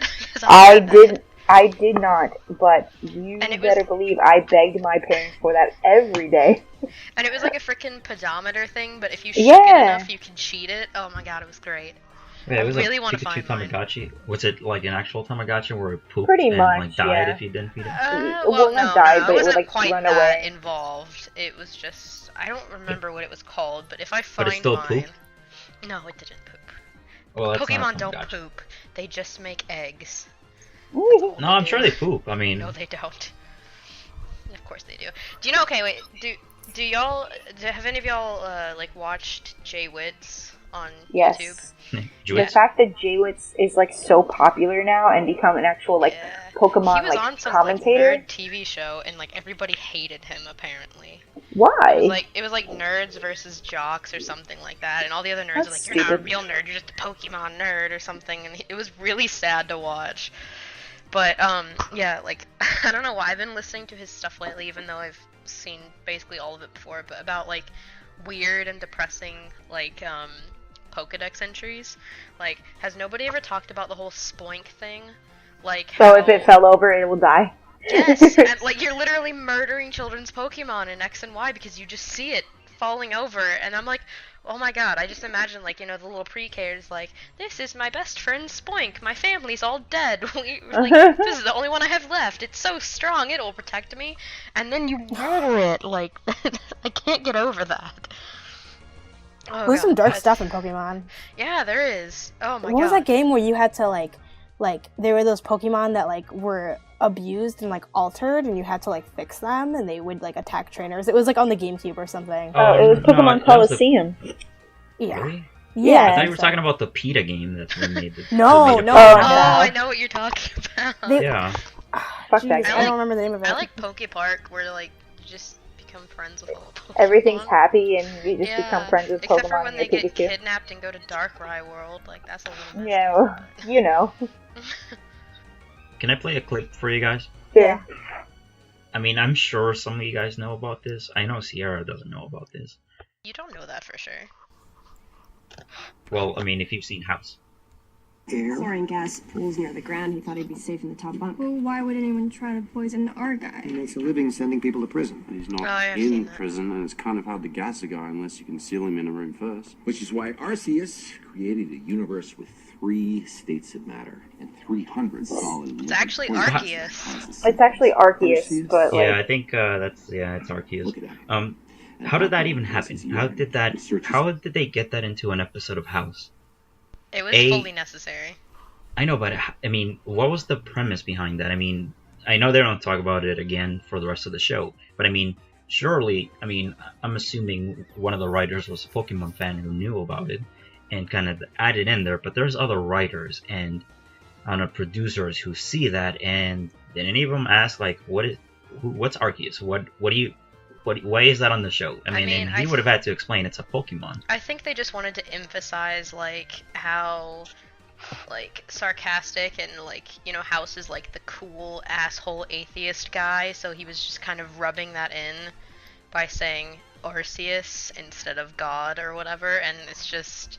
Right, but I love the fact that they picked the Pokemon version of God, because, I mean, unless I just don't know. I mean, he could have said, like, Cthulhu or something. Like. Yeah, I mean, that could have been an easier thing. But, I mean, unless it's something that I don't know, and Arceus is just a name that has been around before Pokemon. No. But I don't know that. No, definitely not. I think it's funny because, I'm pretty sure, like 99% sure, the reason why his name is not Arceus is because of the first word Arce in it. Yeah. Like, I've heard, well, I don't know if this is actually true, but, like, back in the day when Cofagrigus first came out, I heard that he was like the one Pokemon you couldn't trade online because of the word yeah. Like nobody knew how to say Cofagrigus either until the anime. What if I told you that there was Pokemon in politics too? That one dude that quoted Mewtwo? Not Mewtwo. Meowth. I don't think it was Mewtwo. Meowth, isn't it? No, it was Mewtwo. He quoted Mewtwo. Well, let's see. It was Mewtwo. It is clear from the discussion tonight that America needs a leader and a uniter. I represent growth. All of the issues that we talk about if we don't get this economic engine moving by putting fuel in the engine, all of the rest of it won't matter. A poet once said, life can be a challenge. Oh, Life can seem impossible. Oh my god, that's amazing. When there's so much on the line, we have a lot on the Oh my line. God. Send Washington a message and send a business problem solver to Washington, D.C. Okay, so you might think that's probably some That's guy from the running Lugia for song. some guy running for senator or like I don't know mayor that not a lot of people saw. No, that was a major presidential campaign back in 2008. He was like one of the top front runners on the Republican and side. he actually, I think he stepped down because of that blunder. Oh, I have a clip of that. I love it because he didn't know where that came from. That's really funny. And then when they actually called him out on it, Let me leave you with this. When I believe these words came from the Pokemon movie, the media pointed that out. I'm not sure who the original author is, so don't go write an article about the poem. But it says a lot about where I am with my wife and my family, and where we are. so you can tell that he was really upset.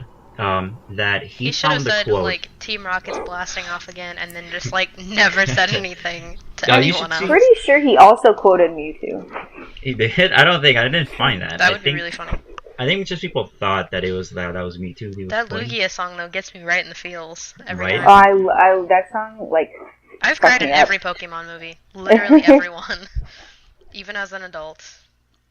Freaking Latios and Latios. Oh, God.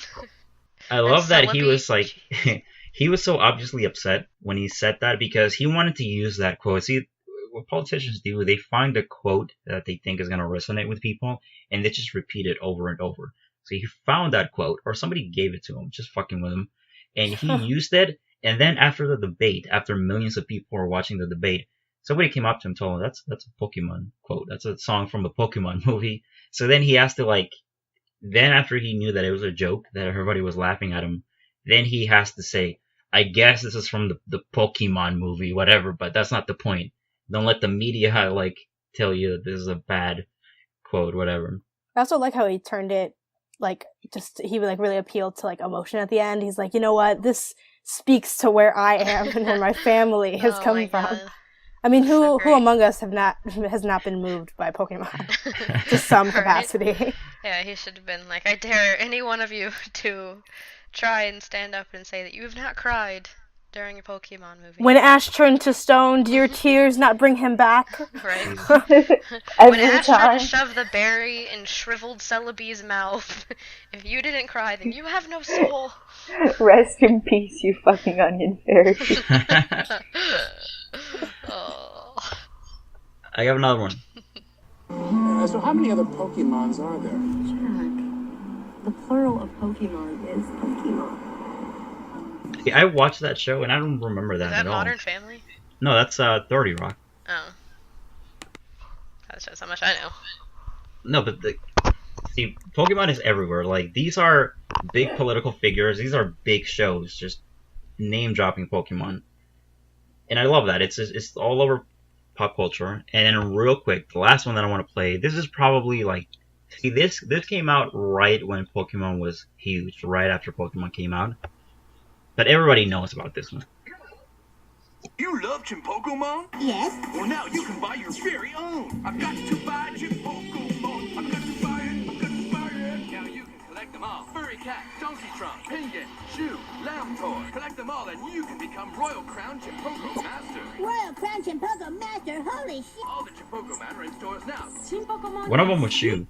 One of the Chimpokemon was just Shoe. Shoe. And it's funny because eventually there was an ice cream Pokemon, and But he was not unoriginal, unlike some other Pokemon. I will, like angrily, like, aggressively freaking, like, I will fight you. are you talking about Charizard? No, No, I'm talking about Vanillux and Gyarados. Oh, Vanillux? No, it's a stupid super Pokemon. Like, it's a really bad design. No, I think it's great. It's awful. It's cute. No, like, its it's first cute. evolution... That'd No, be a its good first... top 10. Top 10 Pokemon we hate. Its first evolution is one vanilla... Like, okay, its first evolution is one ice cream. The next evolution is 2. Yeah, Guess it makes what- sense. guess what Logistically, the- that makes sense. It goes 1, 2, 3. Guess what Like, the Are third... you fucking kidding me? Doduo is 2 heads. Dodrio, 3 heads. Yeah, that's based on an ostrich. That's based on something. It's based on And ice that cream. one's It based doesn't on matter. ice cream. Look, I'm not one to just hate on Pokemon Well, can- because they're based on things, like What about physical Trubbish? things and not animals. Trubbish is literally Trubbish a is- bag of garbage. And But it like, doesn't matter. in That's real exactly what I was context- gonna bring up right now. Like, In real you are world literally context, trash. can you imagine how bad that would smell? Like, there are so many Pokemon that would be so awful in real life. Like, Jinx and Mr. Mime, how scary would that be to come across one in a back alley? Because it wouldn't look like a cute little cartoon. It would be a terrifying little, like, hunched over man making a weird face at you, going like, oh, and like doing weird shit with his hands. Like, there's Like, like everybody aside loves from this fucking- whole argument, there were so many that would be so horrible to come across in real life. Yeah, like it just pisses me off. Like I am an advocate for freaking later generation Pokemon designs. Yeah. I love, am too. So like, am I. but okay, everybody fucking hates on Garbodor and Trubbish, but like everybody he is loves literally- Grimer and Muck, but like they're the Yeah, same they're fucking pretty thing. They're Those were in those a were bag. terrible designs. I'm not gonna fight on There are those a were lot of awful. them that are. They're like, no, it's like you can't compare. Like, people act like it's because they're in a later generation, but there were like designs in the first generation that were just as stupid, if not worse. More stupid. No, Muck and Seal. Seal is literally a seal, and his He's name just is a seal. Seal. Dugong is a Snakes go dugong, backwards? and he looks like a dugong. yeah, Ekans was terrible. Yeah. I mean, Arbok, Cobra. yeah. Muck, What else? Calm. Even Magnemite was Yeah, fucking Magnemite stupid. was dumb. There were a lot Like- of them that were really awful. It's just like I'm a super advocate for like all Pokemon generations are created equal. You can like It's one true. more than the other, but like all Pokemon generations are created equal. They're not running out of designs. No, Also, it's totally true. I agree. Yeah. Raichu looks a lot cooler than Pikachu, and cuter too. Um, I like fuck Raichu you. better. Raichu is fucking cute. Raichu is fucking cute, but not as cute as Pikachu. Pikachu's the bomb. Pikachu was like designed I in like a lab Sandshrew. and like perfectly crafted for people to just buy more Pikachu. And they Like, keep making know, it skinnier fun and fact, skinnier. I was just about to. Yeah, they keep making him skinnier. I was like, I think it. You say it. Like, I have a keychain of Pikachu, like a modern one, and what like were you gonna? his Pizza, what head were you is gonna just say? so disproportionate. Oh, fun fact. Pikachu was actually not originally supposed to be the mascot of Pokemon. Jigglypuff. No, Was it it was Not Clefairy? Jigglypuff. It was Clefairy. Yeah, Clefairy. Fair. So I said Clefairy was Clefairy the other supposed day, and somebody was like, no, it was Jigglypuff. And I was like, oh yeah, that sounds right. And I'm like, no, it was Clefairy. Pink Ball. No, it's Clefairy. Ash was supposed to have a Clefairy, but at the end of the day, they were like, well, Clefairy is too pink and cute and for girls. We want to make this show like more like for boys and for Neutral. girls. So Yeah. I picked a yellow so, one because it's gender neutral in color. Yes. I worked It's out like really one well of for the them. only gender neutral color, I think. I mean, there's technically green, Well, according but to that's society. a specific type of Pokemon. According to society, I mean, like I like to think that all colors are gender neutral, but Yeah, I do too. but yeah, as far as that goes, like Pikachu was not designed in the lab more than any other Pokemon because he wasn't originally supposed to be. No, he wasn't at first, but once Magiana they was picked, designed in a lab.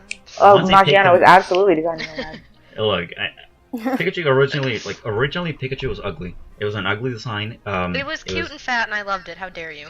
It's not Yeah. that cute. Now it's a lot cuter. It's a lot cuter now than it Oh, was why? before. Because it's skinny? Those No, Pokemon not even- beauty standards. Not even. It's not even that. It's not even that. It's just the way he, it's the way he talks now. That they changed his kind of. I don't know. Like they give him more words to say, even though he only says Pikachu. It's just like he says more than any other Pokemon. He has way more emotions than any other Pokemon.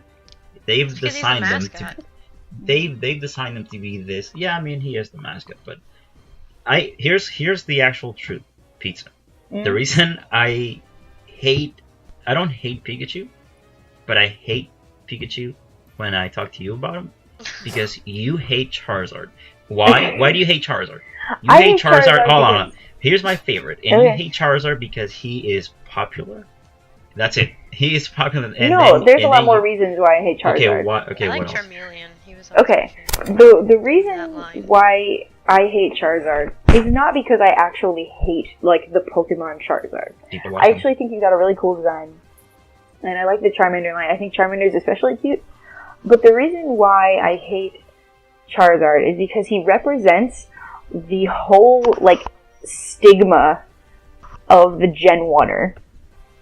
And what a Gen 1er is, for those of you who don't know what a Gen 1er is, a Gen 1er is a person who only played the first generation of Pokemon games, and they believe, like, very, very, like, strongly that the only good generation of Pokemon games was the first one. Oh, I've lost friends over this. Yeah, the only, they think that all of the other ones are bad, they think that they have terrible designs, etc., without even playing them. And a lot of things, like, I could go on forever about Geodude the Rock. But anyway, so Charizard represents this stereotype because ask anyone who played Pokemon as a kid and never picked it up again what their favorite Pokemon is. If it's a girl, it's going to be Pikachu, Eevee, or Vulpix. If it's a boy, it's going to be Charizard or Blastoise, or Mewtwo. This is the most truth I've ever heard. Yeah, but the thing that bothers me the most is that as a small child, picking up Pokemon Blue for the first time, what Pokemon was I drawn to? It was Bulbasaur. I love Bulbasaur. No, fuck you. Hey, Bulbasaur's amazing. I'm all about Bulbasaur. Bulbasaur. Too. Yeah, I love Bulbasaur, okay? And what tends to happen for Charizard and Charmander lovers is going out of their way for some strange reason to be like, I hate Bulbasaur. Bulbasaur's so stupid. Like, and you epitomized it by putting that little boo, even though I've never, like, you know. To be honest, of the original trio, I like Squirtle the least. Me too. Whoa, no. Squirtle, that's who I pick. That's my starter. I play Bulbasaur or Charizard. I mean, Charmander. I always like, oh wait, no, not Charmander. I'm sorry. I like Squirtle and Wartortle. I think Blastoise is still kind of stupid. Okay, well, but everybody has their opinion, and that's not really what we're talking about here.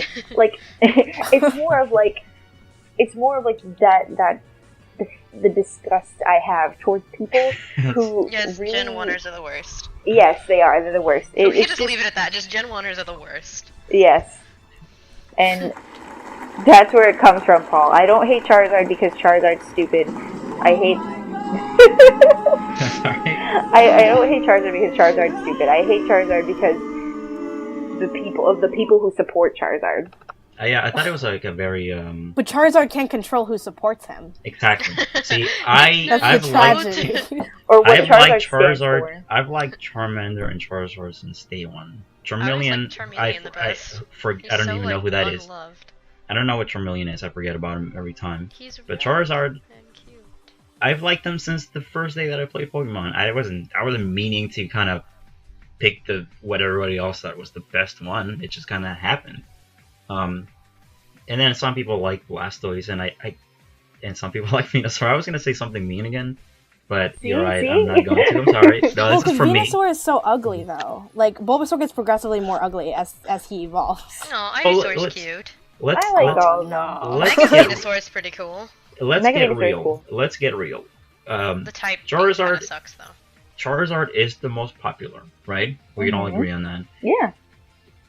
Charizard has the coolest design out of all three. The final evolution. I mean, that's really, really biased, but yeah, sure. Thank you. I would go with in that. terms of creativity, I think Venusaur would be the best because Charizard's just a dragon, Blastoise is just a giant freaking, I guess, tortoise. I think in terms of originality, what is Venusaur? You don't know. It's that's a land turtle. Plant frog. Well, but being more experimental doesn't make you better. It just gives you a plus. Mm-hmm. That's not even a plus. That's a thing. It's just different. I also find it like, okay, in terms of originality, I definitely would give it to Bulbasaur. But there's something to be said for Charmander too. I really like the theming of the fire tail continuing. Yeah, that's cool. You know, and I think that's something that Squirtle really doesn't have. But because I think that Wartortle would have been better if he had like something growing on his back, but Yeah, it is kind of random. Mhm. Okay, Right, so we'll now just back put to the part cannons where on 'em. everyone's back to the part where everyone's happy and just loves Pokemon. Yay! yeah, no, I mean, it doesn't matter which one you like. It's more about like Pokemon, you know. How do you guys feel about the whole Mew Ditto theory? It's an interesting theory. I think it has some kind of merit, but Yeah. Yeah, for those of you who don't know, people think that Ditto is like a failed Mew experiment. So, because it's the same color, same shape.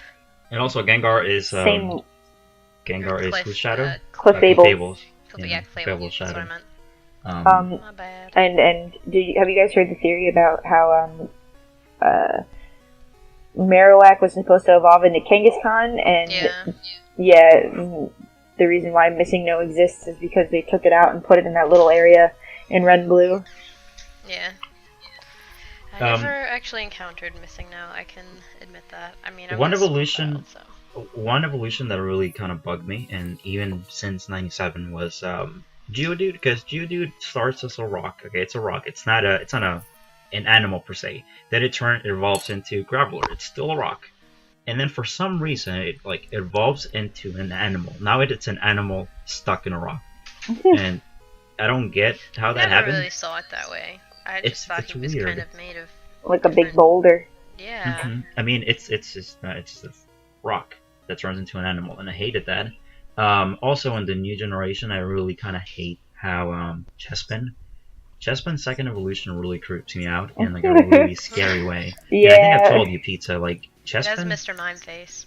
it has a human face. Like its middle evolution has a human. It goes from animal to like a weird like hybrid human face. Yeah. And then it goes back to being an animal again. But I don't know, something happens in that middle evolution that really just kind of scares me.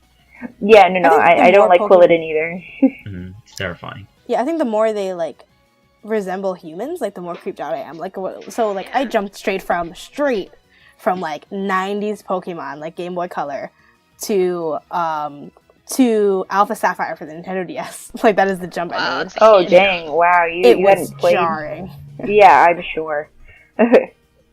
Yeah, and one thing I didn't like, so I was, I guess inadvertent first gener. I just never played anything else. It wasn't because I hated everything. And I like jumped in. I'm like, okay, like a whole new thing, and like I really like was turned off to like which is weird because like back to Charizard again, which don't want to not to, he stands on like 2 feet or whatever, but like the ones that were more like that just seemed more human-like, they like creeped me out. So like I purposefully I was trying to pick my starter for Alpha Sapphire, and I one, I have a proclivity for water Pokemon, but then also like I knew Torchic's evolution was like a bipedal evolution, and that was like a turn off. So I was like, and then the other one just kind of like a lizard. So I was like, So that's how I kind of ended up with my water Pokemon as a starter, because like when they're more people-y, it just creeps me out. Yeah, I go for I've always gone for the fire type every single time. I see. It just depends. Like it changes every generation. Just oh really? What do you base it on? I mean, really, just kind of what mood I'm in. I mean, like honestly, when they reveal the 3, I just kind of pick a favorite based on design and typing and how I think my game will go based on that. Like depending upon like how I'm gonna make my team, which I usually, in terms of like the actual game and casual play, I tend to go for a kind of type advantage type of strategy. Yeah. So obviously it kind of determines how my game is gonna go from there on out. But yeah, I mean, I don't even really have a strategy for picking them. It just kind of is who I think looks the best and I'm gonna have the most fun with in the game. Like, I just picked the cutest. I always pick grass. Yeah. Should I bully you? I'm not gonna bully Probably, you. but I mean, no, that's like kind of how you pick always a pet. be shallow. I mean, always be shallow. Isn't that how you pick a dog? Like if you go to like the dog pound, you're not gonna pick like the weird like eyeball hanging out dog. You're gonna pick the little cute one that like That's okay, so I feel like I would sad. like this dog. Actually, some people do that. Not me. Like the derpy one? No, like I'm not. I mean, I'm sometimes like, you do pick the derpy one, but it depends on your mood, like how you want your game to go. See, like I picked Chikorita, and everybody hates on Chikorita so hard because it's the derpy one. My favorite Pokemon is Chikorita. My favorite Pokemon is Chikorita it's so ever. cute. And I don't remember which game it was, where like when you click on it, he'll swing his little leaf around, and I was just like, oh god, I love you. Like, that's Crystal get in version. my pocket. Yeah, Crystal is my absolute favorite in the entire series, so I should have. Me too. Me too. Yeah, Crystal was always the best. I have the fondest memories of that one. I played that one the most. Yeah. I mean, to be fair, I really do. I like Totodile too. I didn't really like. Oh my god, Cyndaquil? what's it called? Cyndaquil. Yeah, Cyndaquil was okay. Oh, I love Cyndaquil. Like, I mean, obviously, when I got like Gold, Silver, Crystal, I did like one starter per game. He's so cute. Like, he's just great. And he's fire. I love fire, water, favorite types. I think he's cute now, but outside of for starter types, I mean, Ghost type and Psychic type are like my favorite, and Fairy type. All the Ghost types. type are cute. They're so underrated. Ghost type's great because like no one ever expects like Ghost type to like bust out into the scene, and then you're like, bam, Ghost type. What are you gonna do? Underrated. Well, Ghost types, I disagree with them being underrated.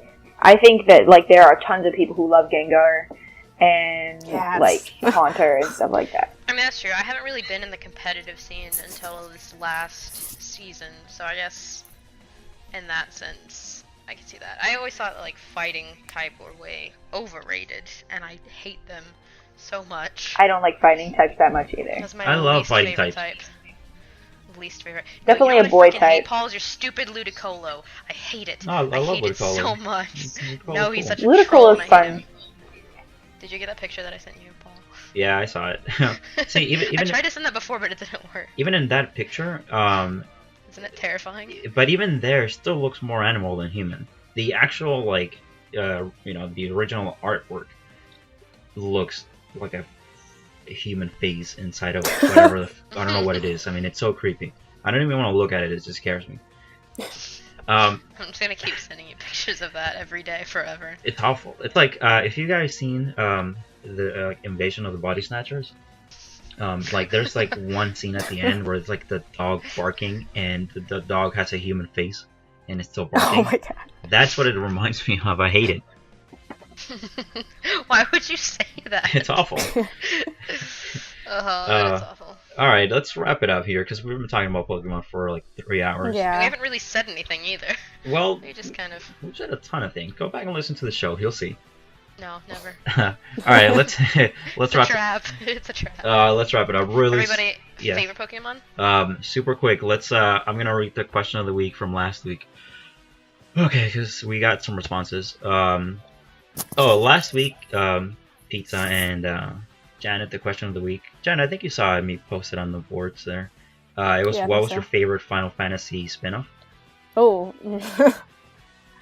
my vast knowledge of Final Fantasy. Now going to spinoffs. Oh, My favorite Final Fantasy spinoff is Final Fantasy. It's a tie between Tactics or Revenant Wings.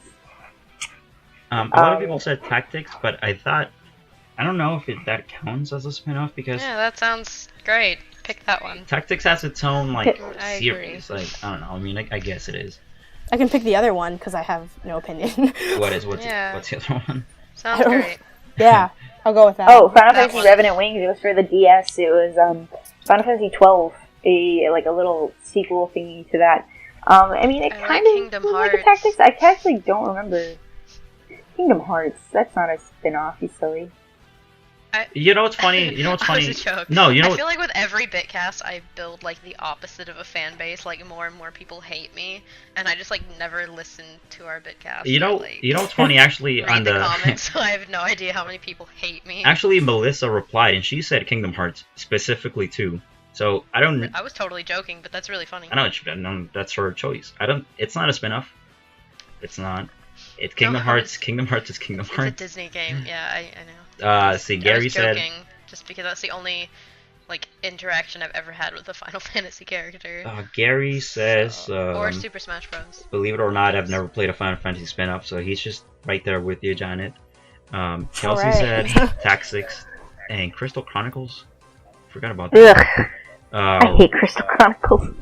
I never actually got to play it like as it should have been played because I didn't have 4 friends with 4 Game Boy Advances.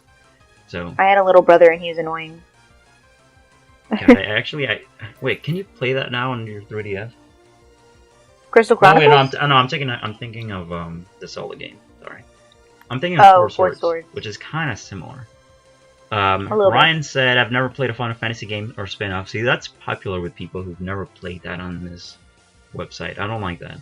You guys gotta vet people better. Yeah, whoever hired them, terrible stuff. Sai said Theorhythm, but I'm a sucker for both music games. That's have you played that, Pizza? I haven't, but I've played it, but I haven't. Like, I don't own it. It's fun. I've played it before. Again, it's not my favorite because I haven't played it enough really to make a good judgment. But and then Crisis Core: Dirge of Cerberus. That was my choice.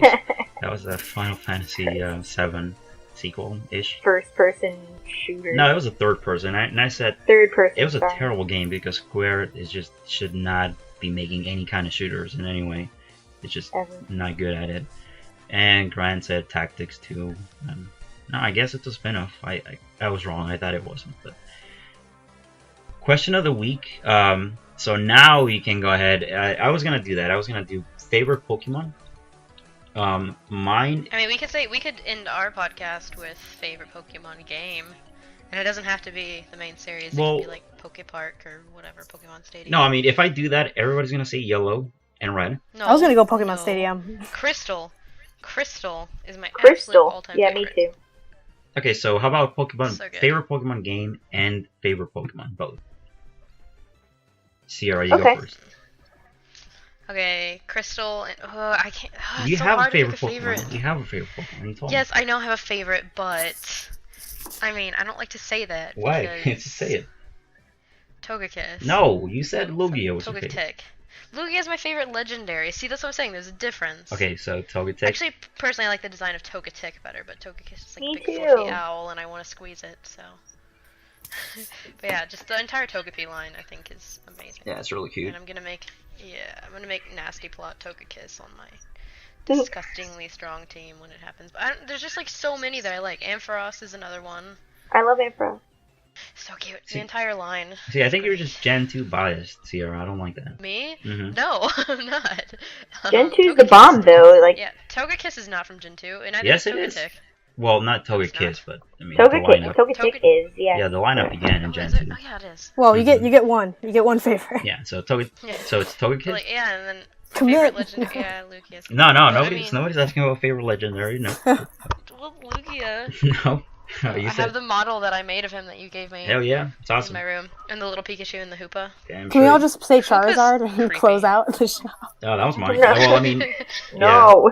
Charizard is mine. I have too many favorites. Like I can name a favorite out of each type. Well, you already. No, we're not doing that. No, not now. I'm just saying in general. I could. Mine is Charizard, obviously, because it's the best. Just kidding. I thought you would say Infernape.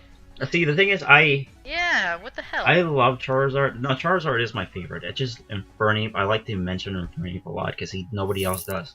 Nobody knows who Infernape is but me, and anybody who plays Pokemon a lot. Even half the people who play Pokemon don't even know who Infernape is because nobody picked. What was the? Everybody even picked I forgot what his name Chimchar. was. Really? Everybody picked Chimchar. Yeah. I thought everybody picked Oshawa? Yeah. No, that's a different one. That's Piplup. Oh god. Piplup yeah, was the cutest. Piplup. I mean, like a lot of people picked Piplup, but everybody has that. I picked Turtwig. Like I swear to God, I represent Infernape more than anyone on the planet. Nobody likes Infernape as much as I do, and it's like so random too. I just love Infernape. Yeah, so you're gonna hate your birthday/Christmas present because I couldn't find Infernape, That's cool. but I found the other two. Favorite game? You know what's funny? I'm actually gonna say for the favorite game, I'm just gonna go with Pokemon X and Y. That was really good. That was close second. X was really fun. Like I never actually got into competitive until X and Y. I always played it just casually, whatever. And I was also kind of losing interest until X and Y. That really brought me back. And I think that was the point. I think they wanted to bring a lot of the, old school fans of Pokemon back, which is why they added, the original trio of Charmander and Squirtle and Bulbasaur. in there as well. You could pick one of And them. it's such a good game. They also brought back kind of Mewtwo as like into the forefront. They kind of made him almost the legendary of that game. He got more play than Xerneas and the other one, whose name I can't pronounce. Yveltal. I'm gonna say X and Y. Did you say Yveltal? Yeah, I just like to say Yveltal because it's it's not like you play Pokemon X and E, so X and Y, and also I have like 700 hours in X and Y. Like I think I've put more hours into that game I have than any like other 200, and I thought that was bad. No, it's not bad. I have like 700 and something. Yeah. Jeez, I need to catch up. All right, Janet, what's yours?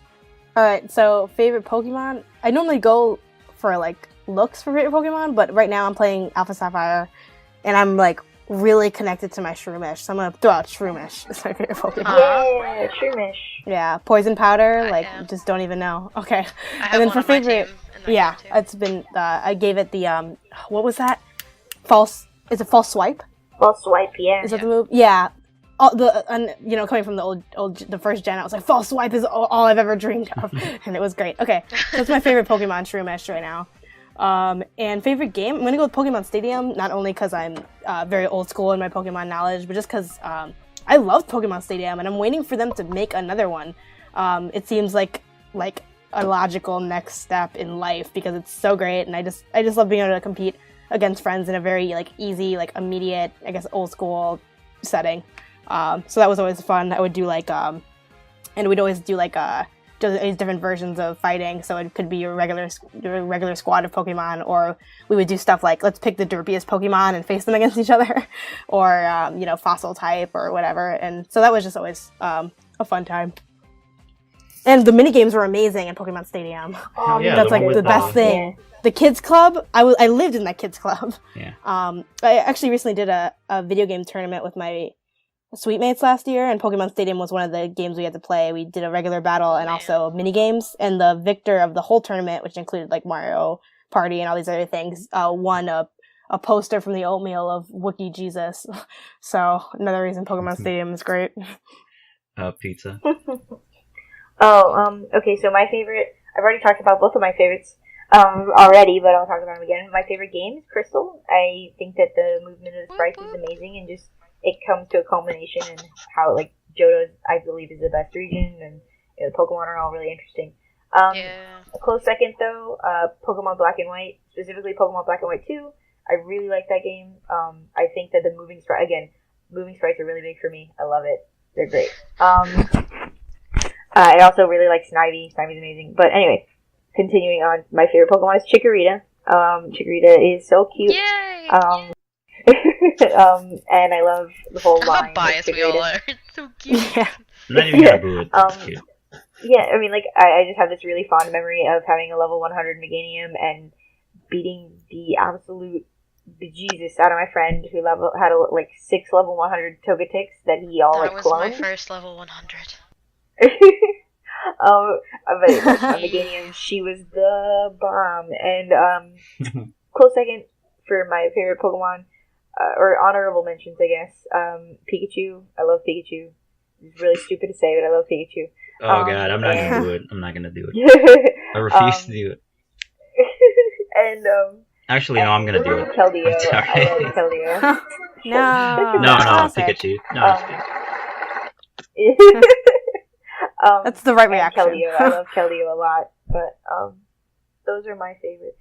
All right, let's wrap it up. What's everybody working on? Sierra, are you working on something? I actually am. I'm playing a couple games right now. What? I like to do reviews and stuff. I really like little weird horror games and stuff because as much as I love games, I get bored really easily. So games with a bunch of jump scares or games that are kind of short, I tend to do better with. But yeah. Right. I still want to play through all the 5 Nights at Freddy's. Yeah, you said that. You said that 3 months ago. Yeah. 6 months. And then I fell off the face of the planet. But no, I have a lot of stuff to play. I got to beta test H1Z1, which is kind of like MMO zombie game, which yes, I know there are other ones like that. But it just, I think, last week or the week before split off into 2 games, but because I was testing it, I actually got a copy of each game. So what I'm working on now is playing a bit of each, so I can write a big review, kind of, guiding people into which game they should pick if they're just gonna play one, kind of based on what they're looking for in an experience with that sort of game. So. All right. Cool. Yeah. Janet, what are you working on? Right now I'm just playing. I'm working on Alpha Sapphire, and I'm playing. What else am I playing? Playing Sunset Overdrive sporadically, which has already been reviewed. Check out the review if you haven't. I forgot who reviewed it. I think I mainly do a lot of features, though I do want to get more into reviews. I think probably what I'd be working on next is just thinking about like that jump I just made from like old school Pokemon to new school, which was really jarring. And I think really interesting. That would and I think be a good feature. Yeah, thanks. And it's interesting too because one of my friends just picked it up for the first time as well. So I think it's always interesting, people coming into gaming right now, like what that feels like or looks like. So yeah, that's what I'm working on right now. That's really cool. Pizza, what are you working on? Yes, I'm working on a feature with Jimmy about 10, or not 10 things, but like a series of things that are good for Pokemon and also bad for Pokemon. So like things that we like but also dislike about Pokemon. I'm also playing Pokemon Yellow and Fire Emblem Fates. Just came out for the 3DS, so that's what I'm playing right now. Okay. What about you? What are you working on? What am I working on? Nothing. Well, actually, I might be working on a new game music that I kind of just didn't finish. Oh, cool. So that'll be out soon. Maybe Pokemon related. Maybe not. See, I want to do something Pokemon related. I just want to get more involved and do more stuff because I really like to write, and the one article that I actually did by myself went okay. So I don't know. I need suggestions. I need ideas because I have so many games. All right. Well, I like to frequently replay Crash Bandicoot as a series. So. All right. We need to get some sleep. We gotta go, guys. So let's everybody take. Oh wait, no. We need a song. We need a song to close this on. Lavender Town. Just kidding. No. No. Something from Crystal. Oh hell yeah! All right. I want. Okay, you picked the song last time, Sierra. I want Pizza to choose the song we're gonna close it off. Did I pick? You picked the song that we went on break with last time. Remember? No, I was pretty sure you picked it because I was like, I don't know. Okay, Sierra and Pizza tag team and pick a song. Go. I was thinking about like the quintessential like Pokemon that Red battle song. Like that's one of like the more famous Pokemon songs. I don't know if you remember the one. The one. Okay, the one from Gold. The one from Gold and Silver and Crystal where you fight Red. Yes. Awesome. Perfect. I love it. Okay, let's... Yeah, but wait, one more thing. Okay, I know nobody talked about this, and I know Paul hates it, but something that I really liked about Black and White was the music when you get low health, how it, like, integrated that stupid, it's like, the bomb! infernal beeping into a song. I thought that was the greatest thing ever. Yes, finally someone agrees with me. Thank you. That's all I needed. We can go now. Alright, let's get out of here now. Everybody, let's say goodbye. Play your Pokemon. Take your vitamins, go to school, play your Pokemon. Eat your drugs. Drink a lot of water. Don't do school. And stay in bed. Vegetables. Stay in vegetables. Good night, everyone. Good night.